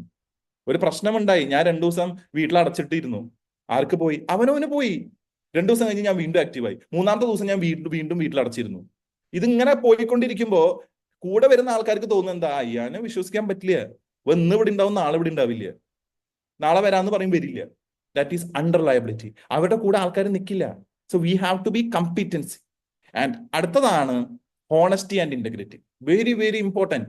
ഇന്റഗ്രിറ്റിയോട് കൂടിയിട്ട് ഇരിക്കുക, ഹോണസ്റ്റ് ആയിട്ട് ഇരിക്കുക. ഇത് എത്ര പറഞ്ഞാലും തീരാത്തൊരു ടോപ്പിക്കാണ്. Professionals don't lie, cheat or steal. അവരെന്ത് ചെയ്യില്ല? അവർ നുണ പറയില്ല, അവർ ചീറ്റ് ചെയ്യില്ല, കബളിപ്പിക്കില്ല, അവർ മറ്റൊരാളുടെ നിന്ന് സാധനങ്ങൾ മോഷ്ടിക്കുകയില്ല. പ്രൊഫഷണൽസ് ഒരിക്കലും അങ്ങനെ ചെയ്യില്ല, അല്ലെ? നമുക്ക് ഈ ഭൂമിയിൽ ഈ എന്താ പറയാ ഈ ഇന്ത്യയിൽ തന്നെ കോടിക്കണക്കിന് ആൾക്കാർ നമുക്കുണ്ട്. പിന്നെ മറ്റൊരാളുടെ സൈഡിൽ നിന്ന് പോയിട്ട് എടുക്കേണ്ട വല്ല ആവശ്യമുണ്ട്? ഇല്ല. മറ്റൊരാളെ കബളിപ്പിക്കേണ്ട ആവശ്യമുണ്ട്? ഇല്ല. RCM എന്നൊരു പ്രസ്ഥാനത്തെ പറ്റി മറ്റൊരാൾക്ക് പറഞ്ഞു കൊടുക്കാൻ വേണ്ടി നുണ പറയേണ്ട ആവശ്യമുണ്ട്? ഇല്ല. Professionals can be trusted. അവരെ വിശ്വസിക്കാൻ പറ്റുന്ന ആൾക്കാരാണ്. അതാണ് പ്രൊഫഷണൽസ്. ഇന്റഗ്രിറ്റി ഈ ബിസിനസിനെ സംബന്ധിച്ച് വളരെ പ്രധാനപ്പെട്ട കാര്യം. It is very very very important integrity. ആ ഇന്റഗ്രിറ്റി വന്നു കഴിഞ്ഞാൽ തന്നെ ബിസിനസ് വളരെ നല്ല രീതിയിൽ മുന്നോട്ട് പോകും. ഇന്റഗ്രിറ്റി ഇല്ലാത്തതുകൊണ്ടാണ് പലപ്പോഴും ബിസിനസ് ഒന്നും ഇല്ലാതെ പോകുന്നത്. ടീമിനോട് ഇന്റഗ്രിറ്റി ഇല്ല, അപ്ലൈനോട് ഇന്റഗ്രിറ്റി ഇല്ല, ഡൗൺലൈനോട് ഇന്റഗ്രിറ്റി ഇല്ല, ക്രോസ് ലൈനോട് ഇന്റഗ്രിറ്റി ഇല്ല, ആരോട് ഇന്റഗ്രിറ്റി, സിസ്റ്റത്തിനോട് ഇന്റഗ്രിറ്റി ഇല്ല. ആ ഇന്റഗ്രിറ്റി നമ്മുടെ ഉള്ളിലേക്ക് വരണം. കാര്യങ്ങൾ ശരിയായിട്ട് ഞാൻ ചെയ്യൂ. എന്ത് മോശപ്പെട്ട അവസ്ഥയാണെങ്കിലും തെറ്റായ ഒരു കാര്യം ഞാൻ ചെയ്യില്ല എന്നൊരു പ്രതിജ്ഞ എടുക്കുന്നതിനാണ് എന്ത് പറയാ, ഇന്റഗ്രിറ്റി എന്ന് പറയുക. ആ ഇന്റഗ്രിറ്റിയാണ് നമുക്ക് വേണ്ടത് ഈ ബിസിനസ് മുന്നോട്ട് കൊണ്ടുപോകാൻ വേണ്ടിയിട്ട്. Professionals don't compromise their values. എന്തൊക്കെ പ്രതിസന്ധികൾ വന്നാലും എന്തൊക്കെ പ്രശ്നങ്ങൾ വന്നാലും അവരവരുടെ മൂല്യത്തെ കളഞ്ഞു കുളിക്കുന്ന ഒരു പരിപാടിയും ചെയ്യില്ല. ചില ആൾക്കാരെ പറ്റി നമ്മൾ പറയാറില്ലേ, ഓൻ ഫുൾ ടൈം ദാരിദ്ര്യത്തിലാണെങ്കിലും ആ മൂല്യങ്ങളെ വിട്ട ആൾ എന്ത് തെറ്റായ പ്രവർത്തനം ചെയ്യില്ല. നമ്മുടെ നാട്ടിൽ തൊഴിലില്ലാത്ത ഒരുപാട് പേരുണ്ട്. എല്ലാവരും പിടിച്ചു പറിക്ക് പോകുന്നുണ്ടോ? ഇല്ല. കാരണം എന്താ, അവരവരുടെ മൂല്യത്തെ പണയം വെക്കാൻ റെഡിയല്ല. അവരുടെ മൂല്യത്തെ അവർ കാത്തു സൂക്ഷിക്കുന്നുണ്ട്. ആ മൂല്യം നമുക്ക് ഈ ബിസിനസ്സിൽ വേണം. ആരുടെ മുതലോ നമുക്ക് വേണ്ട, ആരും കബളിപ്പിച്ചിട്ടുള്ള പണം നമുക്ക് വേണ്ട, ആരോടും നമ്മൾ നുണ പറയേണ്ട ആവശ്യമില്ല എന്നുള്ള മൂല്യം നമ്മൾ കീപ്പ് ചെയ്യാൻ പഠിക്കണം. നമ്മുടെ പ്രൈം മിനിസ്റ്റർ, ആദ്യത്തെ പ്രൈം മിനിസ്റ്റർ ആയിട്ടുള്ള ജവഹർലാൽ നെഹ്റു, അദ്ദേഹം പറഞ്ഞൊരു കാര്യമുണ്ട്. അദ്ദേഹത്തിന്റെ കാലഘട്ടത്തിൽ ജീവിച്ചിരുന്ന ഒരാളാണ് KR ലക്ഷ്മണൻ. അദ്ദേഹം കാർട്ടൂണിസ്റ്റ് ആയിരുന്നു. അപ്പൊ KR ലക്ഷ്മണന്റെ വാരികയില് എല്ലാ ദിവസവും പത്രത്തിൽ വരുന്ന കാർട്ടൂൺ കോളത്തില് എല്ലാവരെ പറ്റിയിട്ടും അദ്ദേഹം എന്ത് ചെയ്യും, കളിയാക്കും എന്ന് പറഞ്ഞ് ക്രിറ്റിസൈസ് ചെയ്യും. അദ്ദേഹത്തെ ആൾക്കാരെ പറ്റിയിട്ട് ഇങ്ങനെ ചെയ്തു അങ്ങനെ ചെയ്തു, പൊളിറ്റിക്കൽ സ്റ്റേറ്റ്മെന്റ് ഇങ്ങനെയാണെന്ന് പറഞ്ഞ് നല്ല രസകരമായ കാർട്ടൂൺ വരയ്ക്കും. ഒരു ദിവസം ജവഹർലാൽ നെഹ്റുവിന്റെ മുമ്പില് ഈ ലക്ഷ്മൺ വന്നപ്പോ അദ്ദേഹം ചോദിച്ചു, ഞാൻ നിങ്ങളുടെ കാർട്ടൂൺ ഒക്കെ കാണാറുണ്ട്, നല്ല രസമുണ്ട്, അല്ല ഞാൻ ഒരു കാര്യം ചോദിക്കട്ടെ, എന്തുകൊണ്ടാണ് എന്നെ പറ്റിയിട്ട് നിങ്ങളൊന്നും എഴുതാത്തത്? എന്തുകൊണ്ടാണ് ഞാൻ എടുക്കുന്ന ചില നയങ്ങളെ നിങ്ങൾ അതില് അഭിസംബോധന ചെയ്യാത്ത ചോദിച്ചപ്പോ ലക്ഷ്മൺ പറഞ്ഞ കാര്യം എന്ന് വെച്ച് കഴിഞ്ഞാൽ, അല്ല നിങ്ങൾ പ്രധാനമന്ത്രിയാണല്ലോ, നിങ്ങൾ ഒരുപാട് പേര് നോക്കിക്കാണുന്നതല്ലേ എന്ന് പറഞ്ഞു. അതിന് ജവഹർലാൽ നെഹ്റു കൊടുത്തൊരു ഉത്തരമുണ്ട്, എന്നെ ഒരുപാട് പേര് നോക്കിക്കാണുന്നുണ്ട് എന്ന് ബോധ്യം നിങ്ങൾക്കുണ്ടെങ്കിൽ നാളത്തെ പേപ്പറിൽ ഞാൻ എടുക്കുന്ന തീരുമാനങ്ങളെ നിങ്ങൾ പരാമർശിച്ച് തുടങ്ങണം. That is integrity, that is honesty. ആരും വിടേണ്ട ആവശ്യമില്ല. അൺകോംപ്രമൈസ്ഡ് ആയിട്ട് ഞാൻ 100% ചെയ്യുന്നുണ്ട് എന്ന് ഉറപ്പുള്ള ഒരാൾക്ക് അത് പറയാൻ പറ്റും. That is integrity. ആ ഇന്റഗ്രിറ്റിയാണ് നമുക്ക് ഇവിടെ വേണ്ടത്. ആ ഇന്റഗ്രിറ്റിയാണ് നമ്മൾ പണയം വെക്കാൻ പാടില്ലാത്തത്. ഇന്നലെ സജീവ് സാറിന്റെ പ്രോഗ്രാമിൽ അദ്ദേഹം പറഞ്ഞൊരു കാര്യമുണ്ട്, നിങ്ങൾക്ക് എന്റെ ടീം വിട്ടു പോകാം, നിങ്ങൾ ഏത് ടീമിലേക്ക് വേണമെങ്കിലും പൊക്കോളും, ഞാനൊരു പൂച്ചെണ്ട് തരാം, പക്ഷേ എന്റെ സർവീസ് കുറവ് കൊണ്ടായിരിക്കില്ല നിങ്ങൾ പോകുന്നുണ്ടാവുക, അല്ലെങ്കിൽ അങ്ങനെയാണെങ്കിൽ ഞാൻ നിങ്ങൾക്ക് വീണ്ടും പറഞ്ഞു തരാൻ വേണ്ടി റെഡിയാണ്. ദാറ്റ് ഈസ് കോൺഫിഡൻസ്, അല്ലെ? അത്രയും 100% പ്രൊഫഷണൽ ആയിട്ട് ബിസിനസ് ചെയ്യുന്നതിന്റെ ഏറ്റവും വലിയ തെളിവാണ്. So we should never lose our integrity. Professionals will do the right thing even if means taking a harder road. ചിലപ്പോൾ ബുദ്ധിമുട്ടുള്ള വഴിയായിരിക്കും, പക്ഷെ ശരിയാണ്, അതാണ് ശരിയായ പാത എന്ന് തോന്നുമ്പോൾ അത് ചെയ്തേ പറ്റൂ, വേറൊരു വഴിയില്ല. ഷോർട്ട് കട്ടുകൾ നിങ്ങൾക്ക് കാണാം, ചെറിയ രീതിയിൽ പോക്കറ്റ് റോഡുകളൊക്കെ നിങ്ങൾക്ക് കാണാം. അത് എടുത്തു കഴിഞ്ഞു കഴിഞ്ഞാൽ ചിലപ്പോൾ കുറച്ചും കൂടി സുഖമായിട്ട് അവിടെ എത്താൻ പറ്റും. പക്ഷെ ആ സുഖം അധികം കാലം നിൽക്കില്ല, താൽക്കാലികമായിരിക്കും. നമ്മൾ പറയില്ലേ, സ്വർഗത്തിലെ വാതിൽ കല്ലും മുല്ലും നിറഞ്ഞതാണെന്ന് പറയില്ലേ? വൈ? ബിക്കോസ് അത് പ്രപഞ്ച സത്യമാണ്, അല്ലെ? കൊല്ലങ്ങളായിട്ട് ആൾക്കാര് അനുഭവിച്ച സത്യമാണ്, എക്സ്പീരിയൻസ് ആണ്. അപ്പൊ അതുകൊണ്ട് തന്റെ ഹോണസ്റ്റിയും തന്റെ ഇന്റഗ്രിറ്റിയും പണയം വെച്ചിട്ട് ഈ ബിസിനസ്സിൽ നിന്നിട്ട് ഒരു കാര്യമില്ല. It is as good as not being in the business. അതുകൊണ്ട് you have to be honest, you have to be integrity. അടിയറവ് പറയരുത്, തെറ്റായ കാര്യം ചെയ്യരുത്, കബളിപ്പിക്കരുത്, മറ്റൊരാളുടെ കയ്യിൽ നിന്ന് അർഹതപ്പെട്ടാത്ത ഒരു കാര്യവും നിങ്ങൾ എടുക്കരുത്. It won't do you any benefit. അത് ബിസിനസ്സിനെ ഇല്ലാതെയാക്കും. It will kill the business. So be a person with honesty and integrity. അടുത്തതാണ് accountability. Professionals hold themselves accountable for their thoughts, words and action, especially when they have made a mistake. ഒരു തെറ്റ് സംഭവിച്ചു കഴിഞ്ഞാൽ അത് തെറ്റാന്ന് അംഗീകരിക്കാനുള്ള മനസ്സാണ് ലോകത്തിലെ ഏറ്റവും വലിയ മനസ്സ്, വേറൊന്നുമല്ല. എന്റെ ഭാഗത്തുനിന്ന് ഒരു തെറ്റ് പറ്റി എന്നുള്ളത് തല ഉയർത്തി മറ്റൊരാളോട് പറയാൻ കാണിക്കുന്ന ധൈര്യമാണ് അക്കൗണ്ടബിലിറ്റി എന്ന് പറയുന്നത്. മറ്റൊരാളെ കുറ്റപ്പെടുത്തുകയോ അല്ലെങ്കിൽ അയാൾ ചെയ്ത് ശരിയായില്ല എന്ന് പറയുന്നതല്ല. നമുക്കൊരു തെറ്റുണ്ടെങ്കിൽ, നമ്മുടെ ഭാഗത്തുനിന്ന് ഒരു വീഴ്ച പറ്റിയിട്ടുണ്ടെങ്കിൽ അതിനെ സമ്മതിച്ചു കൊടുക്കുക. യെസ്, എന്റെ ഭാഗത്തുനിന്ന് തെറ്റ് പറ്റിയിട്ടുണ്ട്, yes I have made a mistake, എനിക്ക് അത് കറക്റ്റ് ചെയ്യാനുള്ള ഒരു അവസരം തരൂ എന്നാണ് പറയേണ്ടത്. ഒരിക്കലും not the other way around. Not the other way around എന്ന് വെച്ച് കഴിഞ്ഞാൽ എന്റെ കുറ്റം, ഞാൻ ചെയ്തൊരു കുറ്റം ഞാൻ ചെയ്തില്ല എന്നുള്ളത് കാണിക്കാൻ വേണ്ടി മറ്റൊരാളെ പഴിച്ചേർക്കുക. No, that is not a right practice. You have to be accountable. ഇപ്പോൾ ഈ ഇരിക്കുന്ന എനിക്ക് തന്നെ ഒരുപാട് കുറ്റങ്ങളുണ്ട്, ഒരുപാട് എന്താ പറയാ ആക്ഷൻസ് ചിലപ്പോൾ എന്റെ ഭാഗത്ത് നിന്ന് ശരിയായിട്ട് വന്നിട്ടുണ്ടായിരിക്കില്ല, പക്ഷെ അതിനൊക്കെ ഞാൻ അക്സെപ്റ്റ് ചെയ്യാൻ റെഡിയാണ്.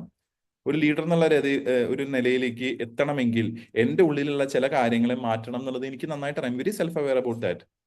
ഇന്നലെ റമീസ് സാറ് ഇവിടെ വന്നിട്ടുണ്ടായിരുന്നു, വീട്ടിൽ വന്നിട്ടുണ്ടായിരുന്നു. അപ്പൊ റമീസ് സാർ എന്നോട് സംസാരിച്ചപ്പോൾ അദ്ദേഹം പറഞ്ഞ കാര്യം, നമ്മുടെ ലീഡേഴ്സിൽ എല്ലാ ലീഡേഴ്സും ഇത്രയും വലിയ പൊസിഷനിലേക്ക് എത്തിയിട്ട് എങ്ങനെയാണ് അവർക്ക് ഇത്രയും ഹമ്പിൾ ആയിട്ട് ഇരിക്കാൻ പറ്റുന്നത് എന്നുള്ളത്. എന്താ ഹമ്പിൾ ആയിട്ട് ഇരിക്കാൻ പറ്റുന്നത് എന്നുള്ളതാണ്.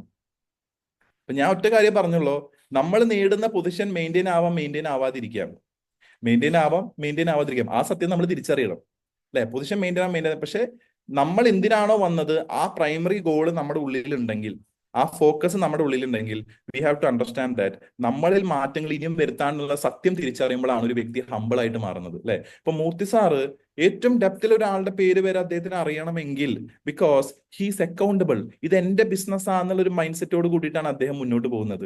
ഇനിയും തിരുത്തലുകൾ അദ്ദേഹത്തിൽ വരാനുണ്ടെന്നുള്ള മനോഭാവത്തോട് കൂടിയിട്ടാണ് അദ്ദേഹം മുന്നോട്ട് പോകുന്നത്. ഇന്ന് കാണുന്ന എല്ലാ പ്രശസ്തമായിട്ടുള്ള ലീഡേഴ്സിനെ നിങ്ങൾ എടുത്തു നോക്കിക്കോളൂ. ഡയമണ്ട് സുരേന്ദ്ര ഭട്ട് സാറ് വന്നു കഴിഞ്ഞാൽ ഇപ്പോഴും പേനയും ബുക്കും എടുത്ത് അവരിയ്ക്കും മുമ്പിൽ. ബിക്കോസ് ദേ നോ ദാറ്റ് ഇനിയും ഒരുപാട് കാര്യങ്ങൾ പഠിക്കാനുണ്ട്. പെർഫെക്റ്റ് ആയിട്ടില്ല, പെർഫെക്റ്റ് ഒരിക്കലും ആവൂല. പക്ഷേ ബെറ്റർമെന്റിലേക്ക് പാതയിലാണ് താങ്കൾ എന്ന് വിശ്വസിക്കുമ്പോഴാണ് നമ്മൾ എന്തായിട്ട് മാറുന്നത്? അക്കൗണ്ടബിൾ ആയിട്ട് മാറുന്നത്. Professionals hold themselves accountable for their thoughts. അവരുടെ ചിന്തകൾക്കും അവർ പറയുന്ന വാക്കുകൾക്കും അവരുടെ ആക്ഷൻസിനും അവർ ഉത്തരവാദിത്തം എടുക്കാൻ റെഡിയാണ്. അതാണ് അക്കൗണ്ടബിലിറ്റി. നമ്മൾ ആ ഉത്തരവാദിത്തം എടുക്കാൻ റെഡിയാണോ? ഞാൻ ഇവിടെ ഇരിക്കുന്ന ഓരോരുത്തരാണ് ചോദിക്കുന്നത്, നിങ്ങൾ ആ ഉത്തരവാദിത്തം എടുക്കാൻ റെഡിയാണോ? തെറ്റ് ചെയ്തെങ്കിൽ തെറ്റ് ചെയ്തു എന്ന് പറയാനുള്ള ധൈര്യമെങ്കിലും നമ്മൾ കാണിക്കണം. എന്നാലാണ് വളർച്ച ഉണ്ടാവുള്ളൂ, അല്ലെ? നമ്മുടെ ഭാഗത്തു നിന്ന് എല്ലാം അറിഞ്ഞിട്ടൊന്നുമല്ല നമ്മൾ ഈ സിസ്റ്റത്തിലേക്ക് വരുന്നത്. ചില കാര്യങ്ങൾ അറിയാതെ ചെയ്യാം, ചില കാര്യങ്ങൾ അറിഞ്ഞിട്ടും ചെയ്യാം. അറിഞ്ഞിട്ട് ചെയ്തതാണെങ്കിലും കുഴപ്പമില്ല. ഇനി ചെയ്യാതിരിക്കാനുള്ള ഒരു മനോഭാവം നമ്മളിൽ ഉണ്ടാവണമെങ്കിൽ നമ്മൾ അക്കൗണ്ടബിൾ ആയിരിക്കണം. Accountability is closely tied to honesty and integrity and is a very vital part of professionalism. നേരത്തെ പറഞ്ഞ ഹോണസ്റ്റിയും ഇന്റഗ്രിറ്റിയും അതിൽ വളരെ പ്രധാനപ്പെട്ട ഒരു പങ്ക് വഹിക്കുന്ന ഒരു കാര്യം. ഇത് നമ്മൾ മനസ്സിലാക്കണം. അത് അടിയറവ് വെച്ചിട്ട് ഒന്നും നേടിയെടുത്തിട്ട് കാര്യമില്ല. ഒന്നും നേടിയെടുത്തിട്ട് കാര്യമില്ല. We have to be honest. സത്യസന്ധമായിരിക്കുക. അറിയില്ലെങ്കിൽ അറിയില്ല എന്ന് പറയാം. എനിക്ക് ഈ കാര്യത്തെ പറ്റി അറിയില്ല, എനിക്ക് ഈ വിഷയത്തെ പറ്റി അറിയില്ല, ഞാൻ അതിനെപ്പറ്റി അറിവ് നേടിയിട്ട് ഞാൻ നിങ്ങളോട് പറയാം. ആ അറിവ് നേടി ഞാൻ നിങ്ങൾക്ക് പറഞ്ഞു തരാം. അത്രേ ഉള്ളൂ. ഇപ്പൊ കീസോൾ നിങ്ങൾ എന്നോട് ചോദിച്ചോളൂ, എനിക്ക് എല്ലാ പ്രൊഡക്റ്റിനെ പറ്റിയിട്ടൊന്നും അറിയില്ല. പക്ഷെ ഞാൻ എന്ത് പറയും? എനിക്ക് അതിനെ പറ്റിയിട്ട് അറിവില്ല, ഞാൻ ആ അറിവ് നേടിയിട്ട് നിങ്ങളോട് പറഞ്ഞുതരാം. മനസ്സിലാവുന്നുണ്ടോ? That is accountability. അങ്ങനെ പറയാൻ നമ്മൾ ഒരു ചടുപ്പും വിചാരിക്കേണ്ട ആവശ്യമില്ല. അതാണ് സത്യസന്ധത. കാര്യങ്ങളെ ഉള്ളത് പോലെ പറയുക. ദാറ്റ് ഈസ് സത്യസന്ധത. ഒന്നും നമുക്ക് കൂട്ടി പറയുക, ഒന്നും കുറച്ച് പറയേണ്ട ആവശ്യമൊന്നുമില്ല. Be like this. നമ്മൾ എങ്ങനെയാണോ നമ്മൾ അത് തന്നെ. അതിൽ നമ്മൾ എന്ത് ചെയ്യുക? ബെറ്റർമെന്റിലേക്കുള്ള പാത തെരഞ്ഞെടുത്ത് സത്യസന്ധമായ പ്രവർത്തനത്തിലൂടെ റെസ്പോൺസിബിലിറ്റി ഏറ്റെടുത്ത് നമ്മൾ മുന്നോട്ട് പോവുക. And finally, self regulation. Professionalism under pressure. Professionalism നമ്മൾ എന്ത് വേണം? സെൽഫ് റെഗുലേറ്റ് ചെയ്യണം. Professionalism show respect for the people around them no matter what their situation or role is. Professionals എന്ത് ചെയ്യും? അവര് മറ്റാൾക്കാർക്ക് റെസ്പെക്ട് കൊടുക്കും. കാരണം ഇത് അങ്ങോട്ട് കൊടുത്താലേ ഇങ്ങോട്ട് കിട്ടും എന്നുള്ളത് നമ്മൾ മനസ്സിലാക്കണം. ഏതൊരു കാര്യവും അങ്ങോട്ട് കൊടുത്താലേ ഇങ്ങോട്ട് കിട്ടൂ. ഇത് വെരി ഇമ്പോർട്ടന്റ് ആണ്. ഒരിക്കൽ അബ്രഹാം ലിങ്കൻ അദ്ദേഹത്തിന്റെ പാർലമെന്റിൽ ഒരു വിഷയം അവതരിപ്പിച്ചപ്പോ ഓപ്പോസിഷൻ പാർട്ടി വളരെ മോശമായിട്ട്, വളരെ രൂക്ഷമായിട്ട് അദ്ദേഹത്തെ പരാമർശിച്ചു. ഇത് കണ്ട സെക്രട്ടറി ആ പാർലമെന്റ് മീറ്റിംഗ് കഴിഞ്ഞിട്ട് അദ്ദേഹത്തിനോട് ചോദിച്ചു, നിങ്ങൾ എന്താ ഒന്നും പറയാതിരുന്നത്? ഇത്രയും മോശമായിട്ട് അവർ നിങ്ങളോട് പറഞ്ഞിട്ടും നിങ്ങൾ എന്തുകൊണ്ട് നിങ്ങളെ ന്യായീകരിച്ചില്ല എന്ന് ചോദിച്ചപ്പോൾ അദ്ദേഹം പറഞ്ഞൊരു ഉത്തരമുണ്ട്. അത് പറയുമ്പോൾ എനിക്ക് ഇപ്പോഴും കൊരിതെറുപ്പാണ്. ഒരു പക്ഷേ അവരുടെ സ്ഥാനത്ത് അവർ പോകുന്ന മനോഭാവത്തിലൂടെ, അവർ പോകുന്ന സിറ്റുവേഷനിലൂടെ ഞാനായിരുന്നു അവരുടെ സ്ഥാനത്ത് എന്ന് വെച്ചാൽ ഞാൻ ചിലപ്പോൾ അങ്ങനെ പെരുമാറും. എംപത്തറ്റിക്. എന്തുകൊണ്ട് അവരങ്ങനെ പറഞ്ഞു എന്നുള്ളതിനുള്ള ഏറ്റവും സുന്ദരമായിട്ടുള്ള ഡെഫിനേഷനാണ് അദ്ദേഹം പറഞ്ഞത്. ഒരു പക്ഷേ അവരിപ്പോ പോകുന്ന ജീവിത സാഹചര്യമോ, അവരിപ്പോ പോകുന്ന മനോഭാവമോ, അവരിപ്പോ പോകുന്ന മെന്റാലിറ്റിയിലോ ഞാനായിരുന്നുവെങ്കിൽ ഞാനും ഒരു പക്ഷേ ഇത് ചെയ്യുമായിരുന്നു. അതുകൊണ്ട് എനിക്ക് അവരോട് ക്ഷമിക്കാൻ പറ്റും. That is A true professional attitude. ഒരു ആന നെറ്റിപ്പറ്റിട്ട് റോട്ടിൽ കൂടെ പോകുമ്പോൾ ഒരുപാട് പട്ടികള് സൈഡിൽ നിന്ന് കുരയ്ക്കും. ആന എപ്പോഴെങ്കിലും ആ പട്ടീനെ ഒന്ന് നോക്കുന്ന കണ്ടിട്ടുണ്ടോ? ആനയുടെ പാതയിൽ കൂടെ നടന്നു പോകും. കാരണം ആനയ്ക്കറിയാം, ഒരു പക്ഷേ ഞാൻ ആനയല്ലായിരുന്നെങ്കിൽ, ഒരു പക്ഷേ ഞാൻ പട്ടിയായിരുന്നെങ്കിൽ ഞാനും ചിലപ്പോ എന്നെക്കാളും വലിയൊരു കാര്യത്തെ കാണുമ്പോൾ ഞാൻ കുരച്ചേനെ. സോ പ്രൊഫഷണൽ എന്ന് വെച്ച് കഴിഞ്ഞാൽ എന്ത് ചെയ്യുക? Show respect. ഇത് അങ്ങോട്ട് കൊടുത്താലേ ഇങ്ങോട്ട് കിട്ടുമെന്ന് മനസ്സിലാവുക. നിങ്ങളുടെ ഡൗൺലൈൻ ആയിക്കോട്ടെ, നിങ്ങളുടെ ഡൗൺലൈൻ ഒരിക്കലും നിങ്ങളുടെ എംപ്ലോയി അല്ല, നിങ്ങളുടെ ജോലിക്കാരനല്ല, നിങ്ങളുടെ അടിമയല്ല. നിങ്ങളുടെ ഡൗൺലൈൻ എന്ന് പറയുന്നത് നിങ്ങളെ വിശ്വസിച്ച് നിങ്ങളുടെ കൂടെ വർക്ക് ചെയ്യാൻ തീരുമാനിച്ച ഒരു വ്യക്തിയാണ്. നിങ്ങളുടെ അപ്ലൈനിന് കൊടുക്കുന്ന അതേ റെസ്പെക്ട് നിങ്ങളുടെ ഡൗൺലൈന് കൊടുക്കണം. അതിന് ആദ്യം അപ്ലൈന് റെസ്പെക്ട് കൊടുക്കണം. അതും വലിയൊരു ഫാക്ടറാ, അല്ലെ? ഇന്ന് ഞാൻ ഈ സിസ്റ്റത്തിൽ ഉണ്ടെങ്കിൽ അതിന് ഒരു ഉത്തരവാദി അദ്ദേഹമാണ്. ആ ഒരു സത്യം മാത്രം തിരിച്ചറിയാം. അദ്ദേഹം നിങ്ങളെ സഹായിക്കാം, സഹായിക്കാതിരിക്കാം, അതൊക്കെ ആളുടെ പേഴ്സണൽ ചോയ്സാണ്. പക്ഷേ നിങ്ങൾ ഇതിൽ വളരാൻ ആഗ്രഹിച്ചാണെങ്കിൽ നിങ്ങൾ വളരും, അതിലൊരു സംശയമില്ല. കാരണം ലൈൻ ഓഫ് സ്പോൺസേഴ്സ് കമ്പനി ഉണ്ടാക്കിയിരിക്കുന്നത് അതിന് വേണ്ടിയിട്ടാണ്. ഒരാൾ മാത്രമല്ല അപ്ലൈൻ, ഒരുപാട് പേരുണ്ട്. Active, effective, caring, growing upline ഉണ്ട്. They exhibit a high degree of emotional intelligence by considering the emotions and needs of others. അവർ high degree of emotional intelligence അവർക്ക് ഉണ്ടാവും. എന്താണ്? ഒരു കാര്യത്തെ ജഡ്ജ് ചെയ്യാനും ഒരു കാര്യത്തിൽ ഒരു സൊല്യൂഷൻ കണ്ടെത്താനും അവർ ഇമോഷണൽ ഇന്റലിജൻസ് അവരുടെ ഭയങ്കര ഫാക്ടറാണ്. താങ്കളുടെ വൈകാരിക തലത്തെ കൺട്രോൾ ചെയ്ത് വെക്കാൻ ഒരിക്കലും ഒരു പ്രോബ്ലം സോൾവിംഗിൽ നമ്മൾ ഇമോഷണലി ചിന്തിക്കാൻ പാടില്ല. ലോജിക്കലി അടുത്തത് അതിന് എന്താ സൊല്യൂഷൻ, അത് അവർക്ക് കൺട്രോൾ ചെയ്യാൻ പറ്റും. അതിനാണ് ഇമോഷണൽ ഇന്റലിജൻസ് എന്ന് പറയാം. They exhibit high degree of emotional intelligence. പതറാതെ നമ്മുടെ വ്യക്തിപരമായ ഇമോഷൻസ് അതിനുള്ളിലേക്ക് കടന്നു ചെല്ലാതെ ആ പ്രോബ്ലത്തിന് എന്താണോ സൊല്യൂഷൻ അത് കണ്ടുപിടിച്ചുകൊണ്ട് അതിനെ സോർട്ട് ഔട്ട് ചെയ്യുക. അതിനെയാണ് ഇമോഷണൽ ഇന്റലിജൻസ് എന്ന് പറയുക. അത് എല്ലാവർക്കും കൈവരിക്കാൻ പറ്റുന്ന കാര്യമില്ല. പക്ഷേ through practice it can be. ഇവിടെ ഇരിക്കുന്ന ഓരോരുത്തർക്കും ഞാൻ പറയുന്നു, നിങ്ങൾക്ക് ഇമോഷണൽ ഇന്റലിജൻസ് ഉണ്ട്. കാരണം പല സമയത്തും നിങ്ങൾ പറഞ്ഞത് നിങ്ങളുടെ കുട്ടികൾ കേൾക്കില്ല. നിങ്ങൾ ഏത് അവസ്ഥയിലാണെന്നുള്ളത് നിങ്ങൾക്ക് നന്നായിട്ട് അറിയാം. ചിലപ്പോൾ ഓഫീസിൽ നിന്ന് ചീത്ത കേട്ട് വരികയായിരിക്കും. ഒരു 7-8 മണിക്കൂർ നിരന്തരമായിട്ടുള്ള ഫീൽഡ് വർക്ക് കഴിഞ്ഞ് വരുന്ന സമയമായിരിക്കും. ചിലപ്പോൾ എന്തെങ്കിലും ഒരു കാര്യം, ഒരു മീറ്റിംഗ് ചെയ്തുകൊണ്ടിരിക്കുന്ന സമയമായിരിക്കും. ഈ സമയത്ത് ഈ കുട്ടി വന്നിട്ട് എന്തെങ്കിലും കുരുത്തക്കേട് കാണുമ്പോൾ 2 പൊട്ടിക്കാതെ അവൻ കുട്ടിയല്ലേ എന്നുള്ളത് ചിന്തിക്കുമ്പോഴാണ് എന്തുണ്ടാവുന്നത്? ഇമോഷണൽ ഇന്റലിജൻസ് വർക്ക് ആവുന്നത്. അത് തന്നെയാണ് RCM ബിസിനസ്സിലും വേണ്ടത്.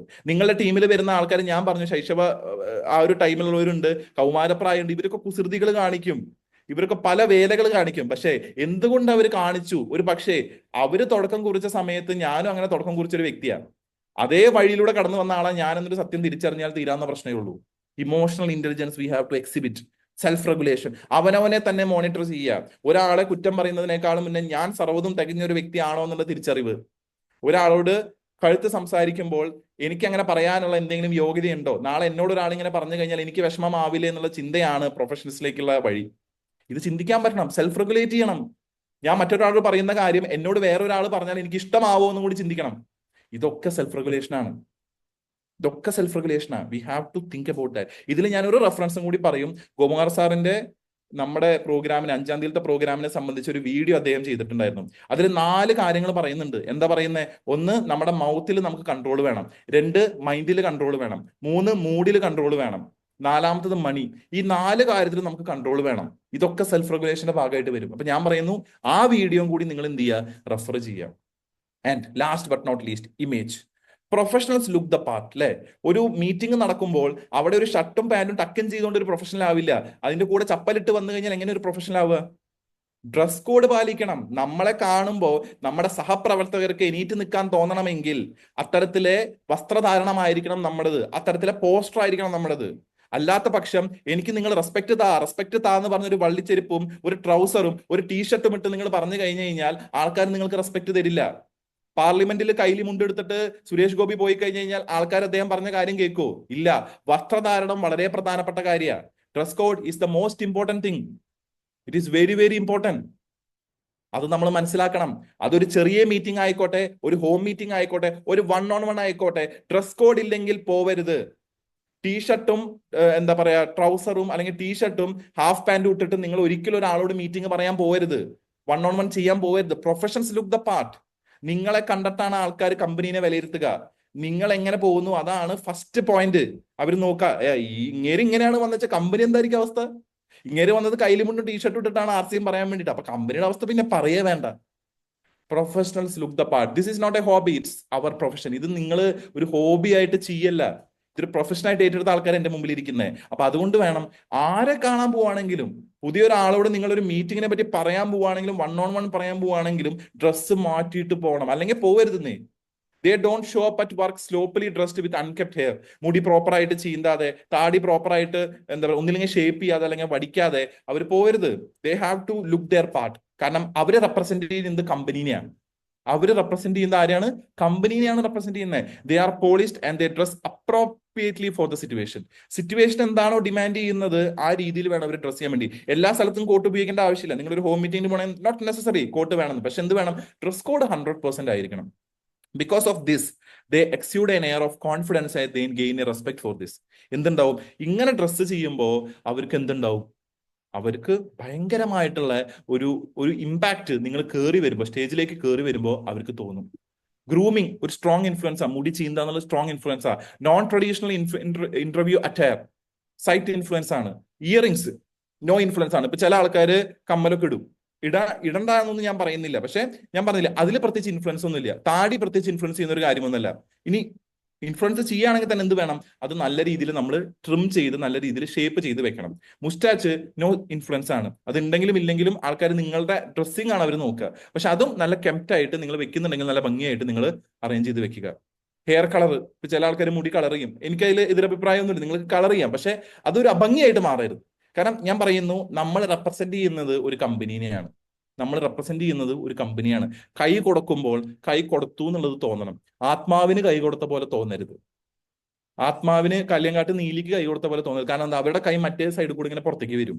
കൈ കൊടുത്ത പാറയ്ക്ക് കൈ കൊടുത്ത പോലെ തോന്നണം. എന്ന് വെച്ചാൽ കൈ അമർത്തി പൊട്ടിക്കരുത്. റൈറ്റ് എമൗണ്ട് ഓഫ് ബാലൻസ് വേണം.